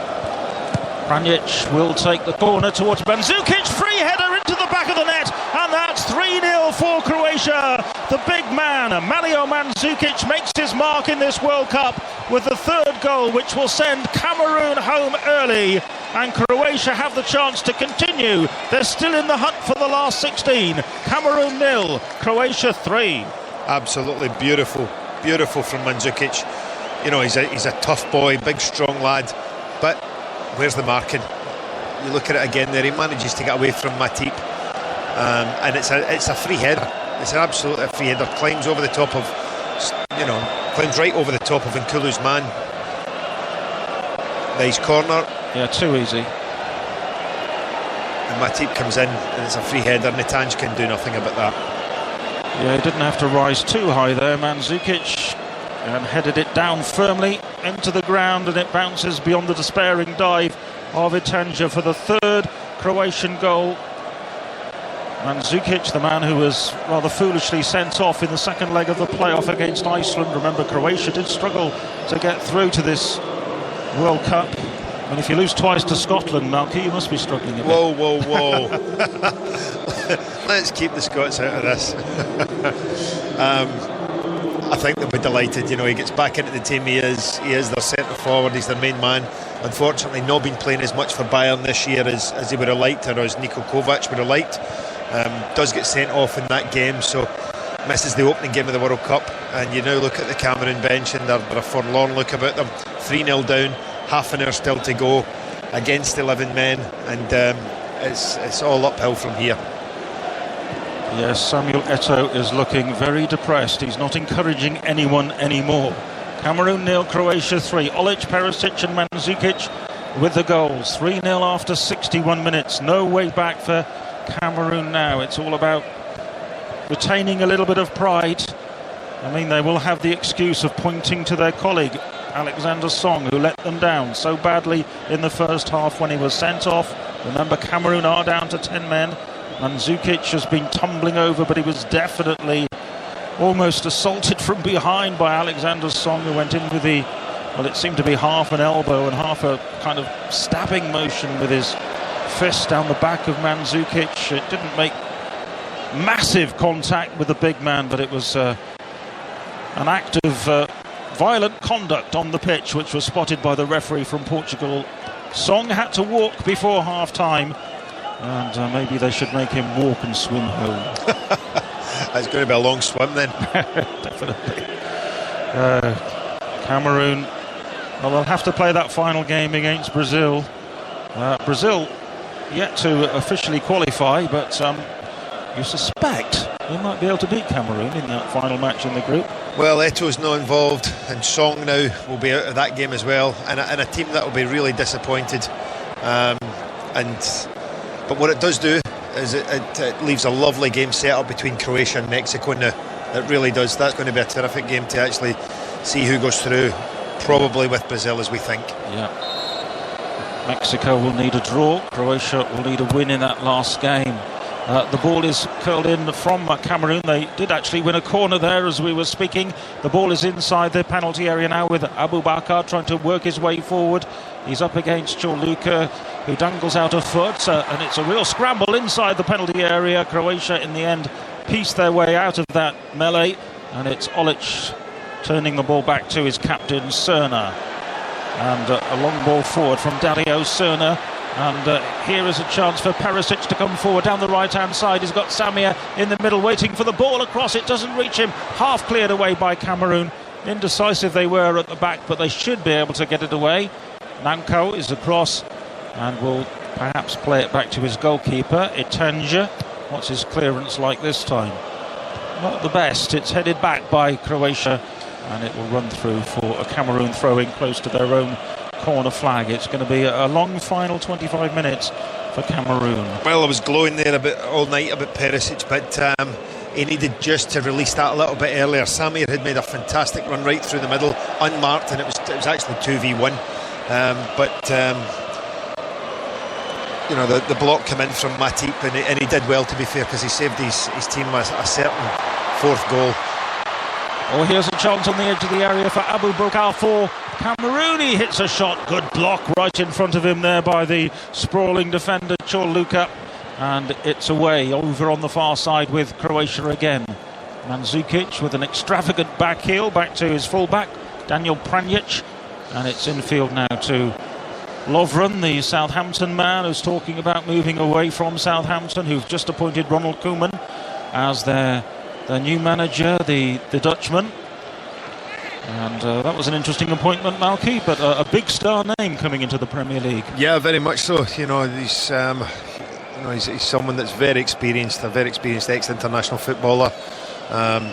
Came second last year in the league with Feyenoord over in Holland, and now comes into the Premier League at a team who, you know, Mauricio Pochettino had done a fantastic job last season. You do look at it and wonder about whether the team will be broken up. People talked about Luke Shaw. Will he leave? Will Lallana leave? Lovren, there's talk about him leaving as well. Lambert has left, and Rodriguez is going to be out for the next 6 to 9 months with a knee injury. So they're all top players But Ronald Koeman, I'm sure, will be back to be given money and will bring his own ideas to the club. Here's Zambia coming forward for Cameroon. He's got support, they're still pushing men forward, and here's a shot from the edge of the area by Abu Bakar, who, nowhere near the target, way over the top of the bar. He leant back, perhaps he was slipping a little bit on this slightly treacherous surface that they have in Manaus, but his coach Volker Finke, the 66-year-old German, just looks to the skies there. Yeah, in despair. He's got a forlorn look about him. I thought he might have changed his shirt at half-time, but it's getting wetter by the minute. But I think that's certainly worry and sweat now, trying to keep this scoreline down. But things not quite going Cameroon's way tonight. Under pressure they are again. Olic into the middle. It doesn't quite run for Mandzukic. The goalkeeper Itanja is able to pick the ball up off the turf. What turf there is here. Cameroon are really playing a dangerous game now, and I suppose they have to. They're throwing caution to the wind, and they're playing 1v1 and 2v2 at the back now. So any time that Croatia break with the technique of someone like Modric and Rakitic, there's a good chance that they're going to have a chance on goals. Olic coming off here, Eduardo coming on, so probably resting Olic now for the last game, because we've got at least 23 minutes still to go, and he's certainly been excellent again tonight, Ian. Yeah, they're in the comfort zone, Croatia. They can afford to switch things around a little bit and think about that next match. Big pat on the back from his coach Niko Kovac for the departing Ivica Olic, who scored that first goal. So Eduardo comes on, so they've got two Brazilian-born players now on the field, have Croatia, with Samia and Eduardo. Eduardo's actually scored 29 goals for his adopted country, as a shot from the edge of the penalty area comes in from Stefan Mbia for Cameroon. He went romping forward and tried his luck from a long way out, and that's about as close as they've come. Yep, it was a nice shot again from Mbia's been pushed back into midfield, where I think he's certainly been better. Whether, you know, he started at right back tonight, but never looked that convincing defensively. Always looked as if stepping forward he was causing a danger any time. He did do that in the first half, but he's been the guy in the second half that has got the big powerful legs to stride forward and maybe try and get Cameroon a consolation goal here. 3-0 to Croatia. We were talking about Ronald Koeman coming into the Premier League as a manager. Lots of changes on the scene. Malky, what's your own position at the moment? You're linked with just about anything that moves. There might be a job going in Cameroon soon. You want rid of me that quickly, do you? It's been 60 minutes of hell for you tonight. No, I mean, listen, I was delighted to work in the Premier League last year and felt very comfortable and enjoyed my time there, and you know, I'd love the chance to actually be able to do that again and get back into management soon. And Cardiff weren't in the bottom three in the Premier League during your 5 months there in the Premier League as Cardiff manager, it says here. Is that your writing, Malky? No, it's I'll give you that £5 later. So when do you think you'll be in the hot seat again somewhere? I suppose just whenever a chance comes. But I suppose the season's going to start. We'll be starting now, and it would just be a case of just waiting and watching and hoping to get back in as soon as possible. Really enjoyed it, and I want to get back in as quickly as I can. The ball is with Croatia. They're leading by 3-0. This is 5 Live and the BBC World Service in Africa. And the news of the African nation here is not good. 3-0 down, and they'll be on an early flight once they've completed that last fixture against Brazil in Brasilia. June the 23rd, 9 p.m. UK time for that one, and Croatia against Mexico will be at the same time. Remember, all the final group games have to be played at synchronised kick-off times. Here's Pranjic into the penalty area to Eduardo, freshly on for Croatia, turns it wide to Pranjic, in comes the cross, looking for Samir or Eduardo. The two Brazilian-born players were inside the penalty area waiting, but Cameroon clear the ball away as the Mexican wave goes around the ground. And the fact that they're 3 up against 10 men here for Croatia means that they can take the foot off the pedal a little bit and conserve a little bit of energy perhaps for the upcoming fixture. Pierre Weibo has come on for Cameroon, by the way, in place of Abu Bakar, and Samir has been taken off. The Brazilian-born player now leaves the scene, and Kovacic comes on, the Inter Milan player. He comes on. He was taken off on the hour mark, having started against Brazil. Kovacic, and this time he's on for the final 19 minutes with Croatia leading 3-0. We've talked about Samir and the colourful character that he was before the game. Great credit to Niko Kovac tonight. He's obviously looked at him in training and thought, yep, he's absolutely someone that can link up there, and he played lovely in that number 10 position alongside Rakitic, yep. and alongside Modric tonight. The three of them have got great technique, and Samir can be proud of his work tonight. He's come in here tonight and had a lot to prove, especially in his home country of Brazil. But he's done well for Croatia tonight.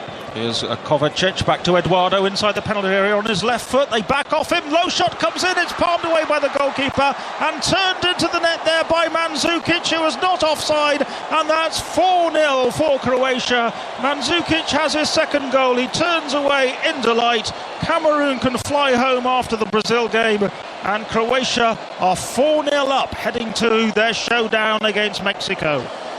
Yeah, great perseverance there from Croatia to keep the ball in play down this right-hand side there. And they managed to square it back here. Managed to square it back to Eduardo. Eduardo always was looking to hit the shot. I'm not that convinced about Itangi, our goalkeeping friend here again tonight. It wasn't very good, man. No, it certainly wasn't. He's managed to just palm it 1 yard to Mandzukic, who's probably scored one of the easiest international goals of his career. Just looking at the replay, I think it was the correct decision to keep the flag down. Who's being played on, I think, by Mbia over on the touchline, and Mandzukic taps it into the net. It was great perseverance on the right hand side by Serna to manage to keep the ball in play and square it back to Eduardo, but Eduardo on the pitch 5 minutes makes an impact, makes the goalkeeper make the save, and allows Croatia to get their 4th goal of the evening. And Mandzukic is on a hat-trick. He might not get a better chance to score a hat-trick in international football in the World Cup than he's got right now. Right now you would not bet on Cameroon conceding one more goal. To be fair, 17 minutes to go, a real tired and ragged looking outfit at the moment, and Croatia look hungry for another goal. Mandzukic with 2 goals in 12 minutes, making it 4-0 for Croatia.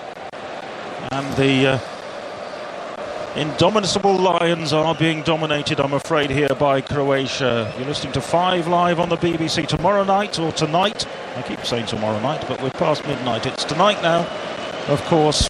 England against Uruguay, 8 p.m. kickoff. Rio Ferdinand with us in the build-up in the hour leading up to that game. Choupo-Moting has been taken off by Cameroon, and on comes their 3rd substitute of the evening, Edgar Sally, only 5'4", plays his club football in France with Lens, wearing number 20. Ian, I've been really impressed with Croatia's shape tonight, the discipline that they've shown tonight. Cameroon are 10 men, and had the ball at the back with their two centre-backs there, and Mandzukic dropped back in to that midfield area to make them really hard to break down there, and it means that the two wide men with the pace, certainly of Perisic, can really expose them on the counter now. Here is Perisic to the dead ball line, and it comes towards Mandzukic, who goes down. It drops to Cerner on the edge of the area. Oh, he pulled his shot into a crowd of players, and it cannons away. That was on for number 5. The Dutch, of course, have already scored 5 in one match in this tournament against the Spanish. Drop to Cerner there, and that's why he plays right back, Ian, with that shot. Yeah. Modric, by the way, is still bleeding a little bit after that nose injury he received in the first half, but yeah, Cerner dragging that one well off target. The most capped Croatian player of all time, though, with 115 caps. So despite that shot, he's a handy player. It is 4-0 to Croatia in Manaus, and here come Cameroon forward over the halfway line. Sally's ball forward, though, presents a chance only for Chorluka to intercept, and the ball is with Pranjic on the far side for Croatia, who will just smoothly knock the ball around. This is the time of day in the heat and humidity when you could be struggling with cramp or that kind of thing, but Croatia are so deep into their comfortable cushions that they don't have to expend too much energy. No, they certainly don't, and a couple of subs already. You wonder if Kovac will make his last sub. They're on the attack again here. They've got 4v3. There's Cerner. He's forgotten about playing defensively.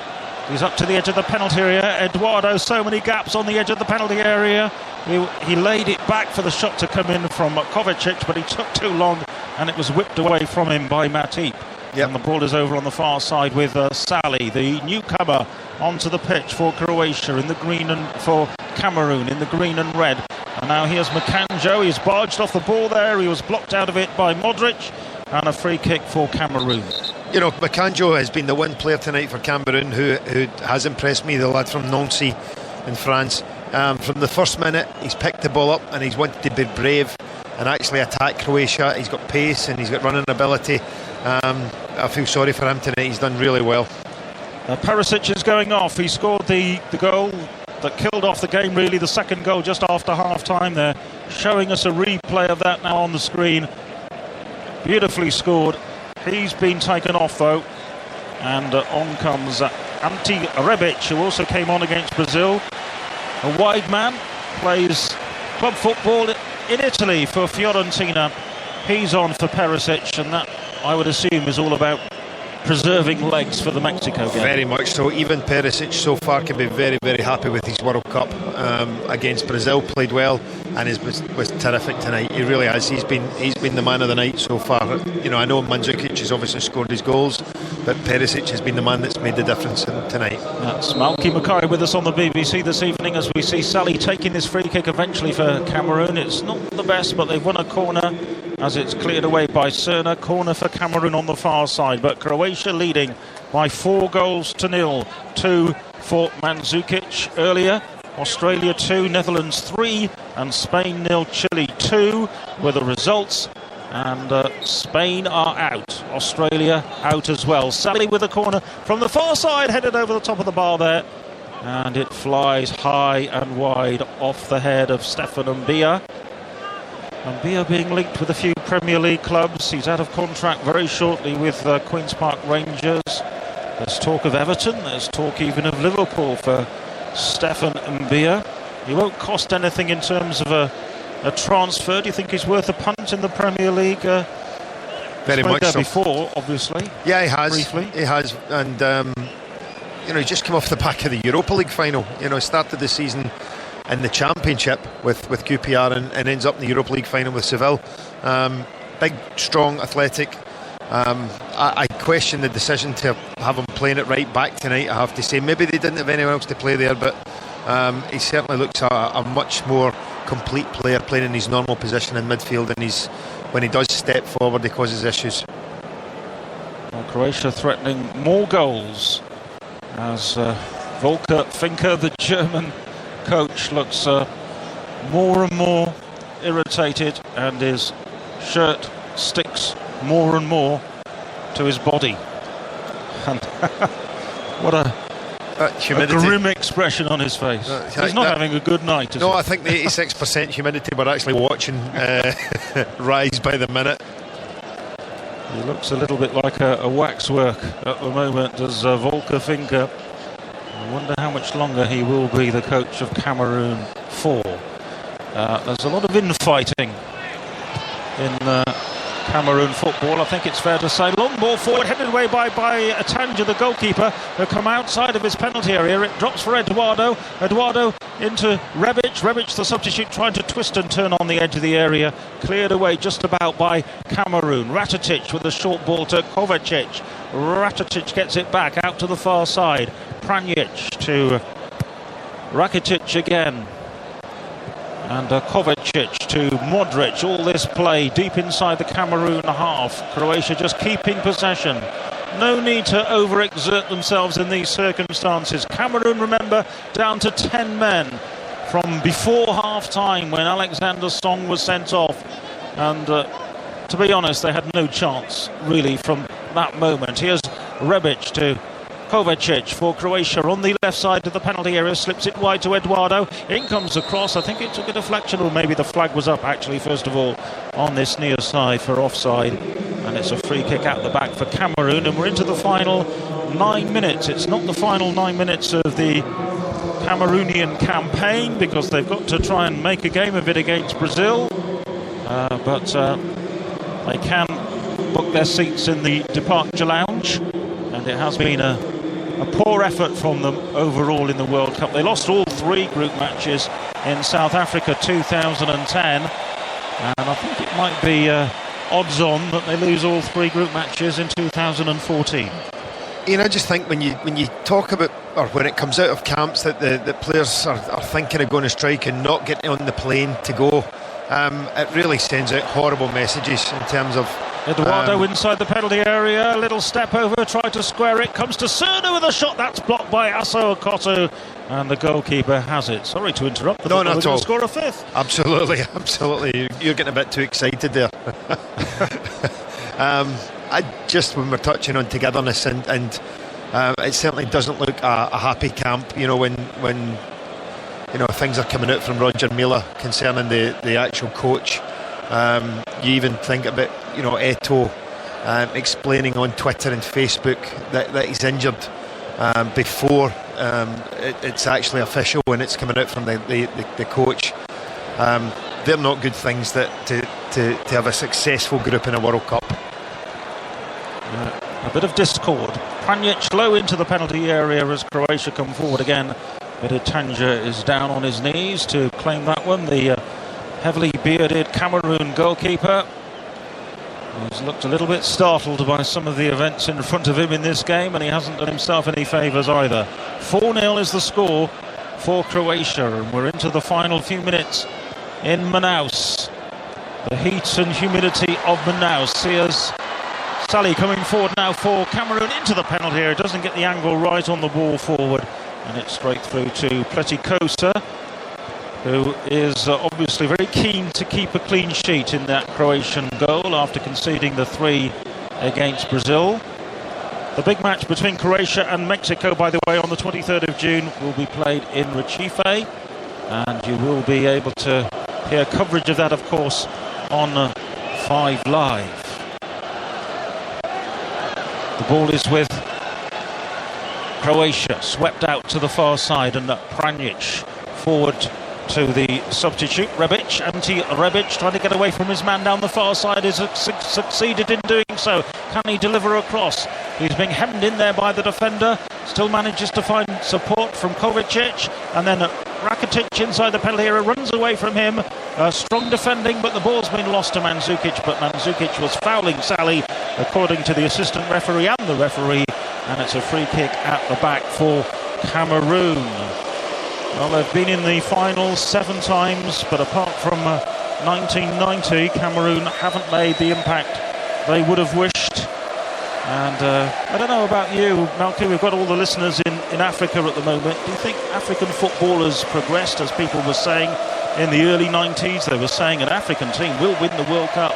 before too long, but I think seem to be happening. Well, not at the moment, but I think there's maybe transitions happening with a couple of the teams.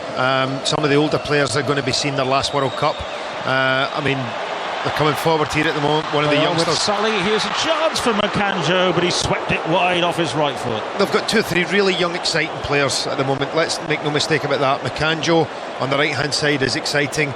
Abubakar at centre forward, I think, is going to be a top player. He really is. He's only 22 at the moment. He's playing the second division in France for Lorient, but scored a lot of goals at the moment. But what you've got is you've got Samuel Eto'o, the prince. You've got him. It'll be his last World Cup. Will he end up taking over the team? Probably. I think eventually at some point he'll end up the manager of the team. Has he not taken it over already? Well, you know, it's a great point you make there. What's because the rumour? It's a great point because he seems a very, very powerful figure within that camp, and between him and Mila coming out and criticising the coach, I think it's it's a bit of a poison chalice that the coach is taking on at the moment. But no, I think what I touched on there, you need harmony within a group, and until the ego is set aside in a group, and you get a tight group. You saw this with France in the last World Cup. When infighting happens, the team will go nowhere, and until that actually happens with certainly the Cameroon team, then they're not going to win the World Cup. Make no mistake about that. Ivory Coast, though, they're alive and kicking, certainly after winning their first game. They are, and they looked fantastic. Wilfried Bony, they're on the attack. Croatia on the attack here again. Again, it's Rebic who goes for goal, and it's beaten away by the goalkeeper. It drops loose in midfield, and it's Cameroon who are first to the ball. We're into the final 4 minutes, and it's 4-0 to Croatia here, and Croatia are going into a head-to-head almost against Mexico for a place in the last 16, though the Mexicans will start with a point advantage, so we'll only need a draw. This is all assuming, of course, Brazil do beat Cameroon. Yep. On Ivory Coast, back to Ivory Coast here, Wilfried Bony seems to be he's done very well this season, scored great goals in the Premier League for Swansea, and again, like Eto'o, Didier Drogba maybe coming to his last World Cup as well, so maybe Bony is the guy that's going to step up to the plate for Ivory Coast. Shaving foam being applied, which means only one thing, a free kick, and this is for Cameroon. They're not too far away from the edge of the Croatian penalty area. The referee's telling the players not to lift their arms above their heads in the wall, or else he'll give a penalty. That's the indication, and it comes swept in towards the far post. Good header away there by Chorluka. It drops out to the corner flag. Sally retrieves it for Cameroon. He's running along the dead ball line. He's faced up there by Pjanic. He's away from him just about. Was he brought down by Kovacic? The referee is lenient, doesn't penalise Croatia, and they will clear through Cerna to Modric. Eduardo forward. That's a great ball to Rebic. Rebic has just got one defender next to him. He needs to square the ball towards Rakitic, and it's a chance. Oh, and he's run it wide. Rakitic took the ball past the goalkeeper with a heavy touch. Had it been a little bit more gentle, he would have had a tap in, but it ran wide of the near post from Rakitic. Rebic on the break did all the right things, really. Laid it on a plate, really, for the new Barcelona man. What a waste of a chance. It was actually I know what you're saying, it's a heavy touch, but it was actually a beautiful touch. He's actually chipped it. He's chipped it, and it's the spin that beats him in the end. Not the ball. It was beautiful from Rakitic, and just wide.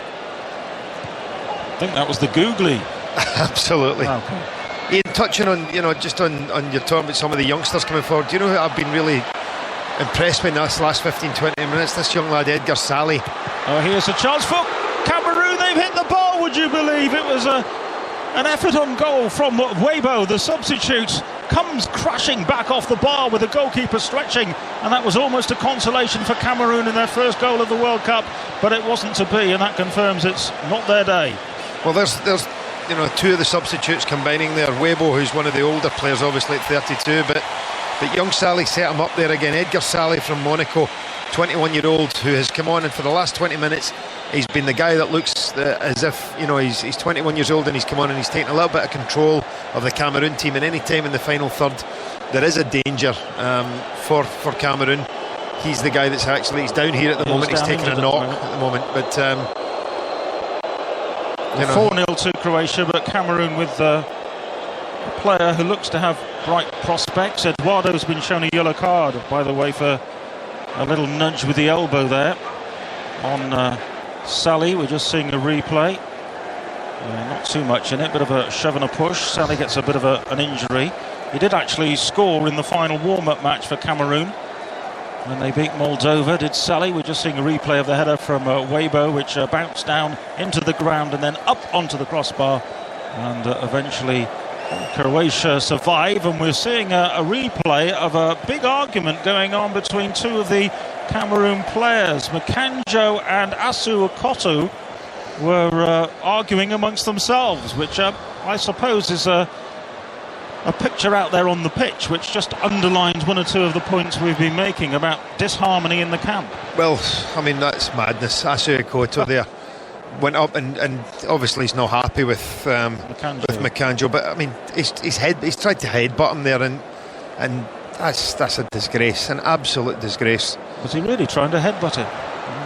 He stuck his head right in his face there and had to be pulled apart there, and again another sign that there's not exactly a lot of team spirit and bonhomme in this camp here. There's 2 minutes of added time that's been held up to go now, and I think that the manager Volker is going to just want to get this game finished with and get this team off the pitch, but there should be a few players that should hang their head in that dressing room at the end. We're seeing it again. Asu Okoto came across to have words with Makanjo, and then Asu Okoto did indeed go for the headbutt on Makanjo. Makanjo pushed him away, but there was real intent in that from Benoit Asu Okoto, and that is an absolute disgrace. Teammates head to head, and Asu Okoto clearly the aggressor, and Cameroon are falling apart. Well, you talk about looking at things after the event, and a disgraceful, well-earned red card sending off. It's Croatia 4, Cameroon 0, and plenty for Glenn and Gordon to discuss after this break.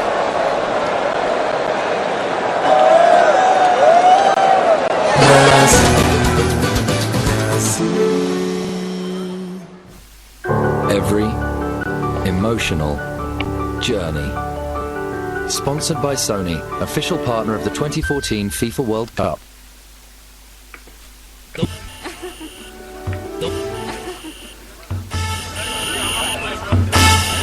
The World Cup 2014 in Brazil. This is SJ Radio. Another turn out for the books, wasn't it? Cameroon 0, Croatia 4. It's all good, and a lot of people have been complaining actually for today's match.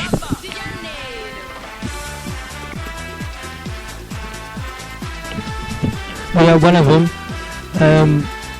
he complained about Adrian Charles, and a response from ITV, they've had a response from ITV saying, thank you for your recent email regarding Adrian Charles. ITV Sport ensures to provide its viewers with first-class coverage when broadcasting football matches, and a lot of thought has been given to studio guests along with the commentary of each game to ensure you that they are well balanced. The production team are proud to offer you professional opinions and analysis. This is based upon their professional experiences and approach to the game regardless of their nationality or club connections. Unfortunately, it's a proven fact that when it comes to such matches and tournaments, we are never going to please all our viewers. However, please be ensured that you are welcome and that your feedback has been confirmed and that force has been taken on nightly duty. May I take this opportunity, blah blah blah blah blah.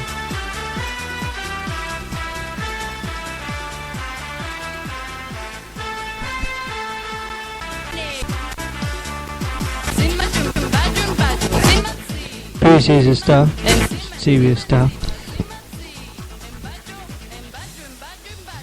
This is what someone has emailed to ITV on Eamon Charles. Well, professional opinion are based on what professional experience has Adrian Charles got. He has never God, he was never a player or a manager in a game. He knows nothing more than myself. He is a fan. That's all. He isn't even a good TV presenter. If you are going to get a former player or coach to provide top quality Saturday League game at the latest, to get someone a British public like someone who isn't boring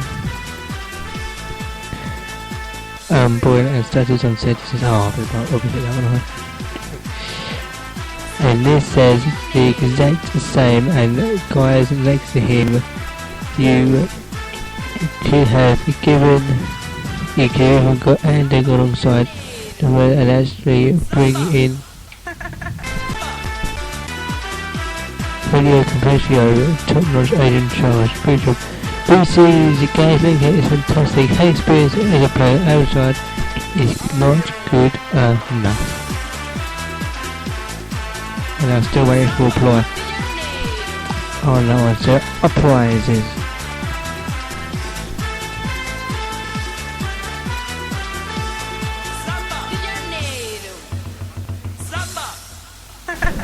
On the so quite a lot of people getting into the spirit. Is SJ Radio. We're gonna have the analysis for you now. Song saw red with that elbow from Rakitic. And thenceforth it was only the red and white of Croatia you saw with smiles on their faces. Cameroon 0, Croatia 4. So here's how that table looks. Croatia faced Mexico in their last game, knowing they need a win to guarantee a place in the last 16. Cameroon are out. For Brazil, a draw against Cameroon will do, will get them through. But if they were to draw and Mexico were to beat Croatia, Brazil would finish second and probably face Holland, a fixture neither of them would much fancy. So all to play for on Monday night. Brazil's final match with Cameroon is live on ITV from 8:30. Croatia versus Mexico will be live on ITV4 from 8:32. So let's talk about the positive stuff first. Croatia, difficult to judge them really against 10 men of a shambolic Cameroon, but you were impressed, Gordon. I just like watching good players, no matter what age you get. It's just lovely watching good players playing. There are new ones coming through all the time. And to watch Modric and Rakitic playing tonight, I just think that, you know, it's just in the middle of the park. You don't have to be... Years ago, you had to be a monster and stop people. Now you have to read the game and counter-attack and beat people. And the rules have made it for people like Modric and Rakitic to be top players, and that's what they did tonight. And they could have scored 8 goals, you know. Going right back to the beginning when it was 11 versus 11, Ivica Olic reminded us that there's nothing not to love about him. You know, he's made the most of his abilities. He's a tireless runner, probably off his peak as a player now. Yeah. But, you know, he's really trying his guts out, as he always had in his career. He's in the autumn of his career, let's put it that way. But he worked so hard for the team. His manager protected him in the end as well, took him off after they'd wrapped the game up, which was clever management from him, because he's got a big game coming up around the corner. But no, he's an honest fella that will give you everything, and it's a wonderful move, one of the best moves we've seen in the World Cup actually. This goal, beautiful ball from Modric, gets the ball in, and Dugic does his bit there.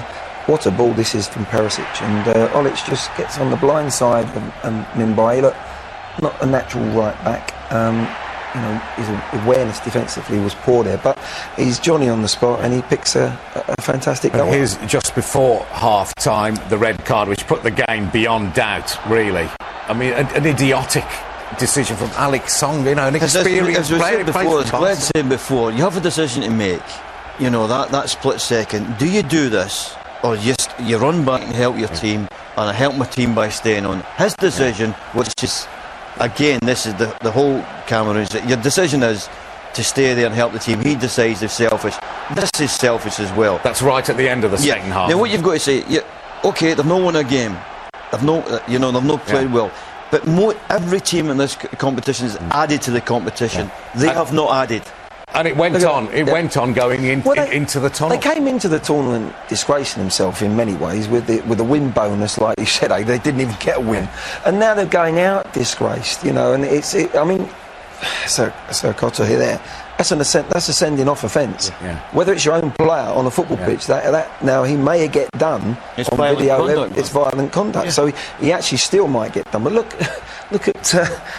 Samuel Eto's doing his best to try and pacify. Yes, he is. Gentile. But that's what I was saying. You know, even Australia got beat 2 games. They've added to the World Cup. They've given us great games. They've given us great goals. Cameroon have never given us anything. You may as well say, forget the last game. Get to Brazil. Just get him. It was more or less a formality. It could have been 8 or 9 in the end, and Croatia might just end up sort of being regretful about the finish. You could win a golden boot all on your own tonight, just in one game, couldn't it? But talk us through the goals, Glenn. That's an awful kick from the keeper in Sanjay, and he does even worse. I mean, Perisic here drives on, gets across the defender, and then Sanjay goes too early. It's an awful kick out. And the last thing you want to do as a goalkeeper is follow a mistake with another mistake. And he tries to read the ball going across the man, and he just picks him out. And as soon as that goes in, that second goal, the game's dead and buried. It really is, because the 10 men that they had, and that's too easy as well, Gordon, isn't it? Yeah, well, people say what's best, man marking or zono. If you do both things right, you've got a chance. But if you don't do any of them right, then you have a real problem. And this is just getting lazy now, because there was a lad playing, he's trying to stop the ball, but he's not got out. At this point, they just want to finish the game. There's somebody playing him on. He could have easily sprinted 5 yards and come up. But at that point, they want the game to finish. They want to go home. It's like a training game in the end. It was like a practice game, and it just got worse and worse. I love to hear you enthuse, Gordon, and Modric. You couldn't be more positive about it. Oh, listen, it's the only time I don't like the guys when Scotland played against them. Because I knew, we actually said to ourselves, well, how do we stop him? Then realise you can't. What you have to do at that point is you've got to fill the spaces where he wants to pass the ball. It's as simple as that, because if you get close to him, he will beat you. If you stand off him, he'll pass the ball. He's a fantastic Tomorrow player. On S. He is. He's a master of the game. He's a master of that pitch. He knows where everybody... And also, this is wonderful. That's just outside his own box. That's the difference in players these days. Go back 30 years, a deep midfield player couldn't do that. He makes this team tick. You know, everything goes through him. And this is when they're down to 10 men, and this is a beautiful ball. You know, looking forward. He's always looking forward. He's always seeing a picture. Look, he's playing with his head up. He takes players out of the play with his passing. And he can shoot from distance as well. Right. His first thought is, how do I get the ball forward? But he doesn't have to play it forward, but his first thought is that bit on somewhere else. You know, is it an absolute... If you want to show a video how to play midfield and think... It's a bit Scholes-like. To be honest as well, I mean, he had a tough time last year. Mourinho didn't play him. He gave him a hard time at Real Madrid, so he's shown a lot of character to come back this season like he has. I wonder what Cameroon have got in store for Brazil, because I mean, we talk about playing for pride. They really are, because they get stuffed against Brazil. They're taking nothing back to Africa to show for their meagre efforts. They don't deserve anything, Adrian. I mean, in the first game they banked in. They played too deep. They got bodies behind. They looked like the African teams need to have a free spirit about themselves. They were shackled in that game, and they've disgraced themselves in many ways in this game. But they might not be forgiven. But could they could wipe the slate clean almost by giving Brazil a big shock? They're not going to do that. They're not going to do that, because they're not even a team in shape. They've not got a shape to their team. They've not got a spirit to be a team. You know, sometimes spirit can get you through. They have got neither. Croatia and Mexico briefly. Who's going to win that one? For our sake in this studio, Croatia. Okay. Oh dear, it's a tough one, isn't it? Well, he's going to say Mexico, I know. So we'll move on. Okay, it's less than 24 hours to that crucial game against Uruguay. Gabriel's got the latest news from the camp in Sao Paulo. Well, Uruguay were the first to train in Sao Paulo Stadium this afternoon, with Luis Suarez having all the cameras fixed upon him. The Liverpool striker took a full part in training and says he's ready to start against England.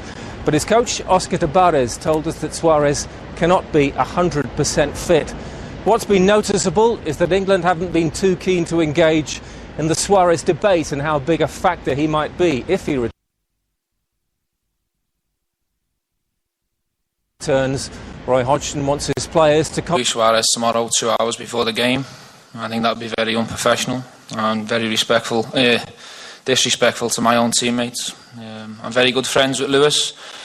We have had some banter and some conversations in the build-up to this game, but there'll be no communication. Which didn't go the way they wanted it to go, but I'm pretty sure that, like us, that's now the past. It has no effect upon the game tomorrow, and we expect tomorrow to be seeing Uruguay with all their big guns blazing.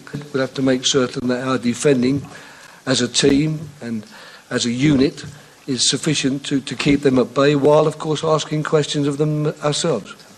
So Suarez is back, but Diego Lugano, Uruguay's captain, will be missing with his own knee injury. And as for England, they train this evening and we expect them to start with the same 11 that faced Italy in Manaus, with one significant tactical change. Wayne Rooney coming back to his more preferred number 10 position and Raheem Sterling going back to a wider role.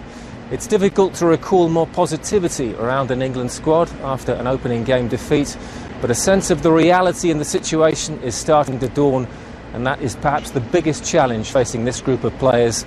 They know the repercussions if they were to lose.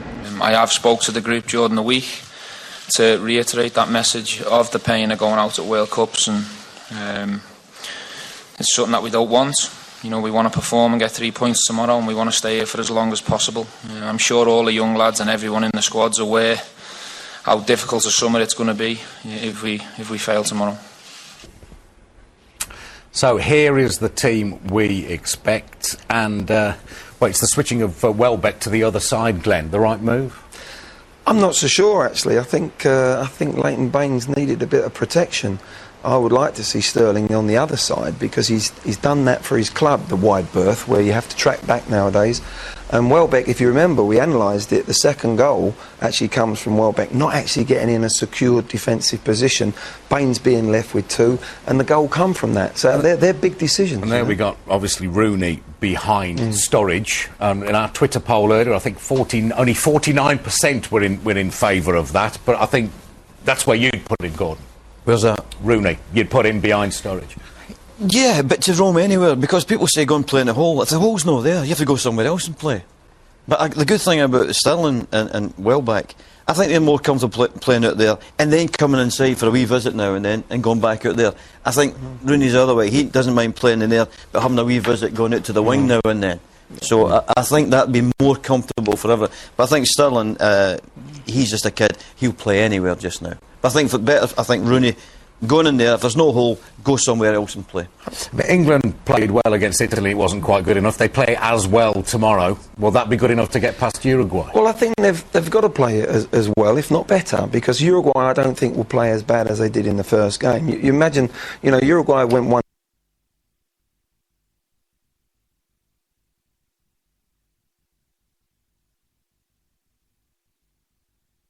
up as well in that game, and they've ended up losing the Costa Rica. Today's results for the World Cup for Australia versus Netherlands. They will, with the Suarez, perform better. So we've got to at least match we've got with Sterling, Welbeck, Sturridge and the likes. I think on the counter we look really, really dangerous. Yeah. We did against Italy. If we do it against Uruguay, I think we can still get a very, very good result. Against Italy, all we talked about for weeks and months is how we're going to deal with Pirlo, and we didn't really deal with Pirlo. All we've talked about for weeks and months now is about how we're going to deal with Suarez. Are we going to deal with him better than we did against Pirlo? I know it's a different position, obviously, but he's the key man. I wish I knew. But if you have more of the ball, and you score goals, the less effective Suarez has got to be. It's mostly what you've got to do when you've got the ball, and then just be aware of him. You do with the ball. And I think if England make the chances that they made against Italy, then you'd be happy with that, and it's just convert these chances now. I think it would be tough for us to control the game. Italy was difficult. They packed the midfield in a very, very in a very tight. More players in there than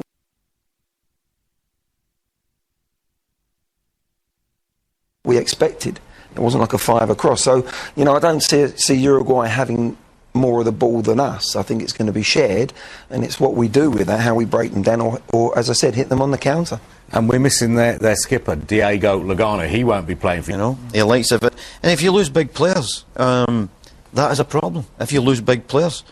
But the big thing for me is, can England convert the chances that they made, they'll do the same again. I think they will, because they have players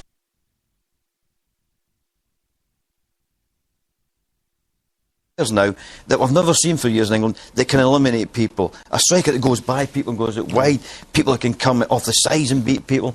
So I think that's why. Pierre as well, isn't it? Pierre he's suspended. So a new right back's got to come in as well. That's a bit of a disjointment. Whoever plays on that left side, if it's Sterling or Welbeck, has really got to have a really good game against a fresh man coming in. Loads of optimism from you two. Always a very bad sign, if you ask me. So we had two tremendous games here in Brazil earlier in the day. Holland didn't have it all their own way against Australia, and then there was Spain-Chile, in which the unthinkable came to pass.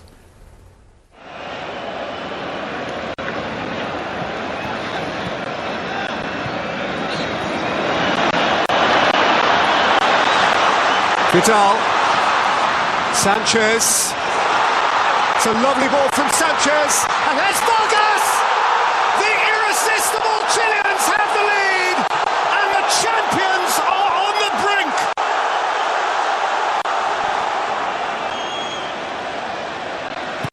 Alexis Sanchez beaten out as far as Aranguis, who scores a second for Chile. Fallen champions. The Spanish crown has slipped. There will be new world champions in 2014.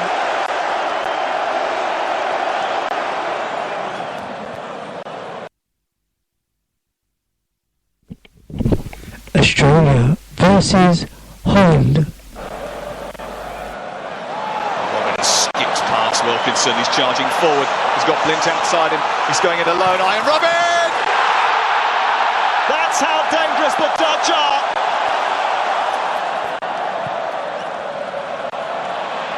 Cahill looking to respond. Oh, what a goal! Tim Cahill once again scores for Australia. What a wonderful strike!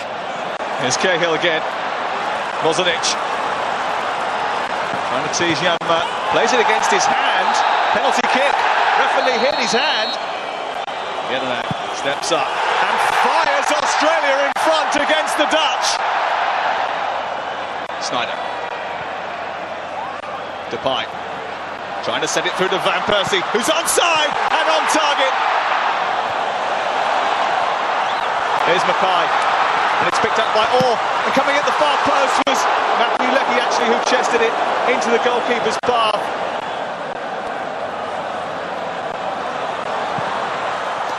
Oh, he's found the corner of the net. Matt Ryan's made an error.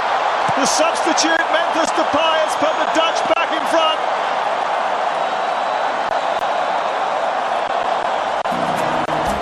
Couple of great games. So Holland and Chile are both through to the knockout stages, while Australia and incredibly Spain are out after Holland is first with spot in the group is 6 with points, Holland and Chile. and Ireland in front with goal difference with 5. Chile is second also with 6 points, but with 4 points. That'll be great. And then there's the Spain-Australia match on ITV4 starting at the same time. So, Glenn, it feels like the end of an era. I mean, the beginning of a new one, possibly for Chile, who we've all loved watching. But Spain, you know, who would have thought? Who would have thought it? Well, it goes in cycles a little bit. And you look at the Barcelona scenario 3 or 4 years ago, that's fading out. They've got to reinvent themselves. And I think Spain have got to reinvent themselves. Without that, they have become very one-dimensional in their play. Now, I'm pressing them high now. If it's not working, they haven't got a plan B to go to at the moment. The same as you say with Barcelona. Atletico Madrid are doing that high pressing game and all pushing across to the one side, using the energy, and they win the league. That's right.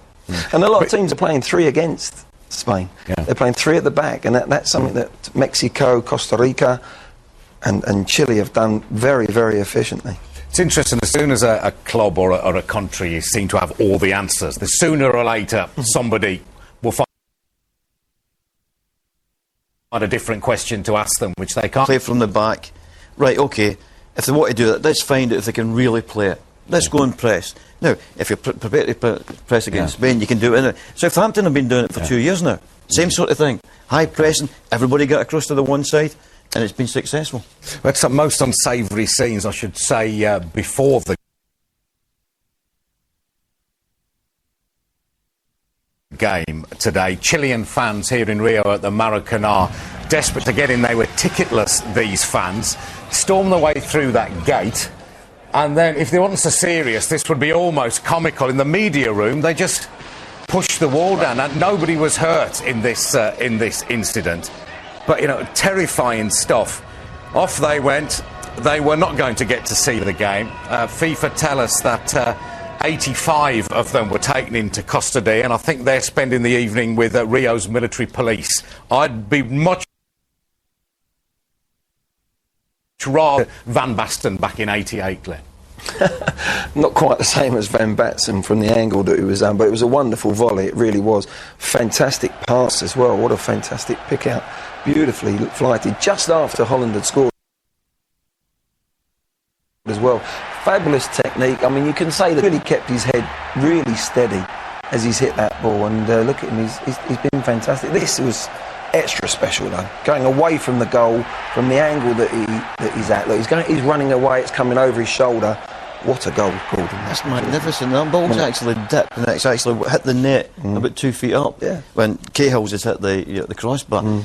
But I've got to say that, you know, we're talking about Cameroon tonight, and they go away with this tournament and they've got leaving no legacy behind. But Australia leaving that goal, getting in the lead against Holland, they've added to this wonderful, wonderful tournament. Yeah. Okay. Be some legacy if they managed to take something off Brazil, though, to be fair, and I wouldn't rule out them doing that. No, you would rule it out. Okay, fair enough. I'll give up hope of that. Even if you have to watch from behind the sofa, do join us tomorrow for England's crucial second match against Uruguay. Our coverage starts at 7 o'clock on ITV. This fella, Sampaoli, Chilean manager, been reminding me of someone the whole World Cup. It finally came to me today. Have you ever seen these two in the same room together? Agassi, Sampaoli, they must be related shortly. Some high-class lip wobbling been going on. That's Valbuena, and his manager Deschamps does the same thing.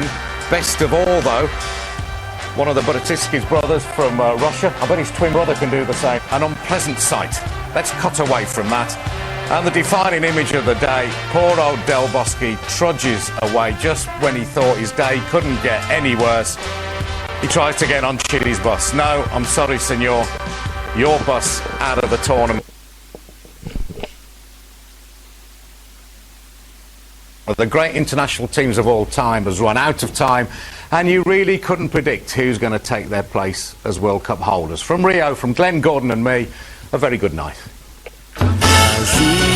The official 2014 World Cup coverage on SJ Radio. And of course you've got that crucial game, Uruguay versus England, and it's on tomorrow. We're going to be doing a little bit of a mix as well beforehand at 7 o'clock tomorrow. If I'm not working, if I'm working, it'll be dead on 8 o'clock because Joe will be able to do all of that. Let's have a look at some of the fixtures from today then, and their results.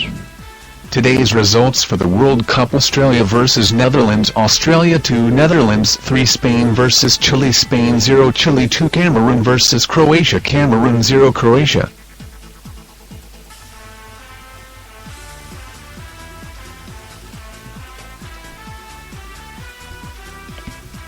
There's Croatia 4 actually. Let's just try again. This is today's fixtures results. Today's results for the World Cup: Australia versus Netherlands, Australia 2, Netherlands 3, Spain versus Chile, Spain 0, Chile 2, Cameroon versus Croatia, Cameroon 0, Croatia 4.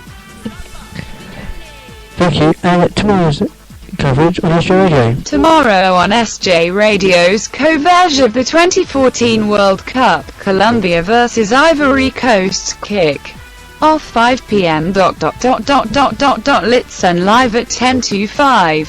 Uruguay versus England, kick off 8 p.m. Listen live from 7 p.m. Japan versus Greece, kick-off 11 p.m. Listen live from 10 to 11. That does make you laugh, doesn't it? It's got to make you laugh. Anyway, a good game for football, a lot of goals scored today. Unfortunately, some of the teams are gone. Spain is out of the World Cup. Sorry, Spain. But for me, we're back on tomorrow from 10 to 5. We got Cameroom versus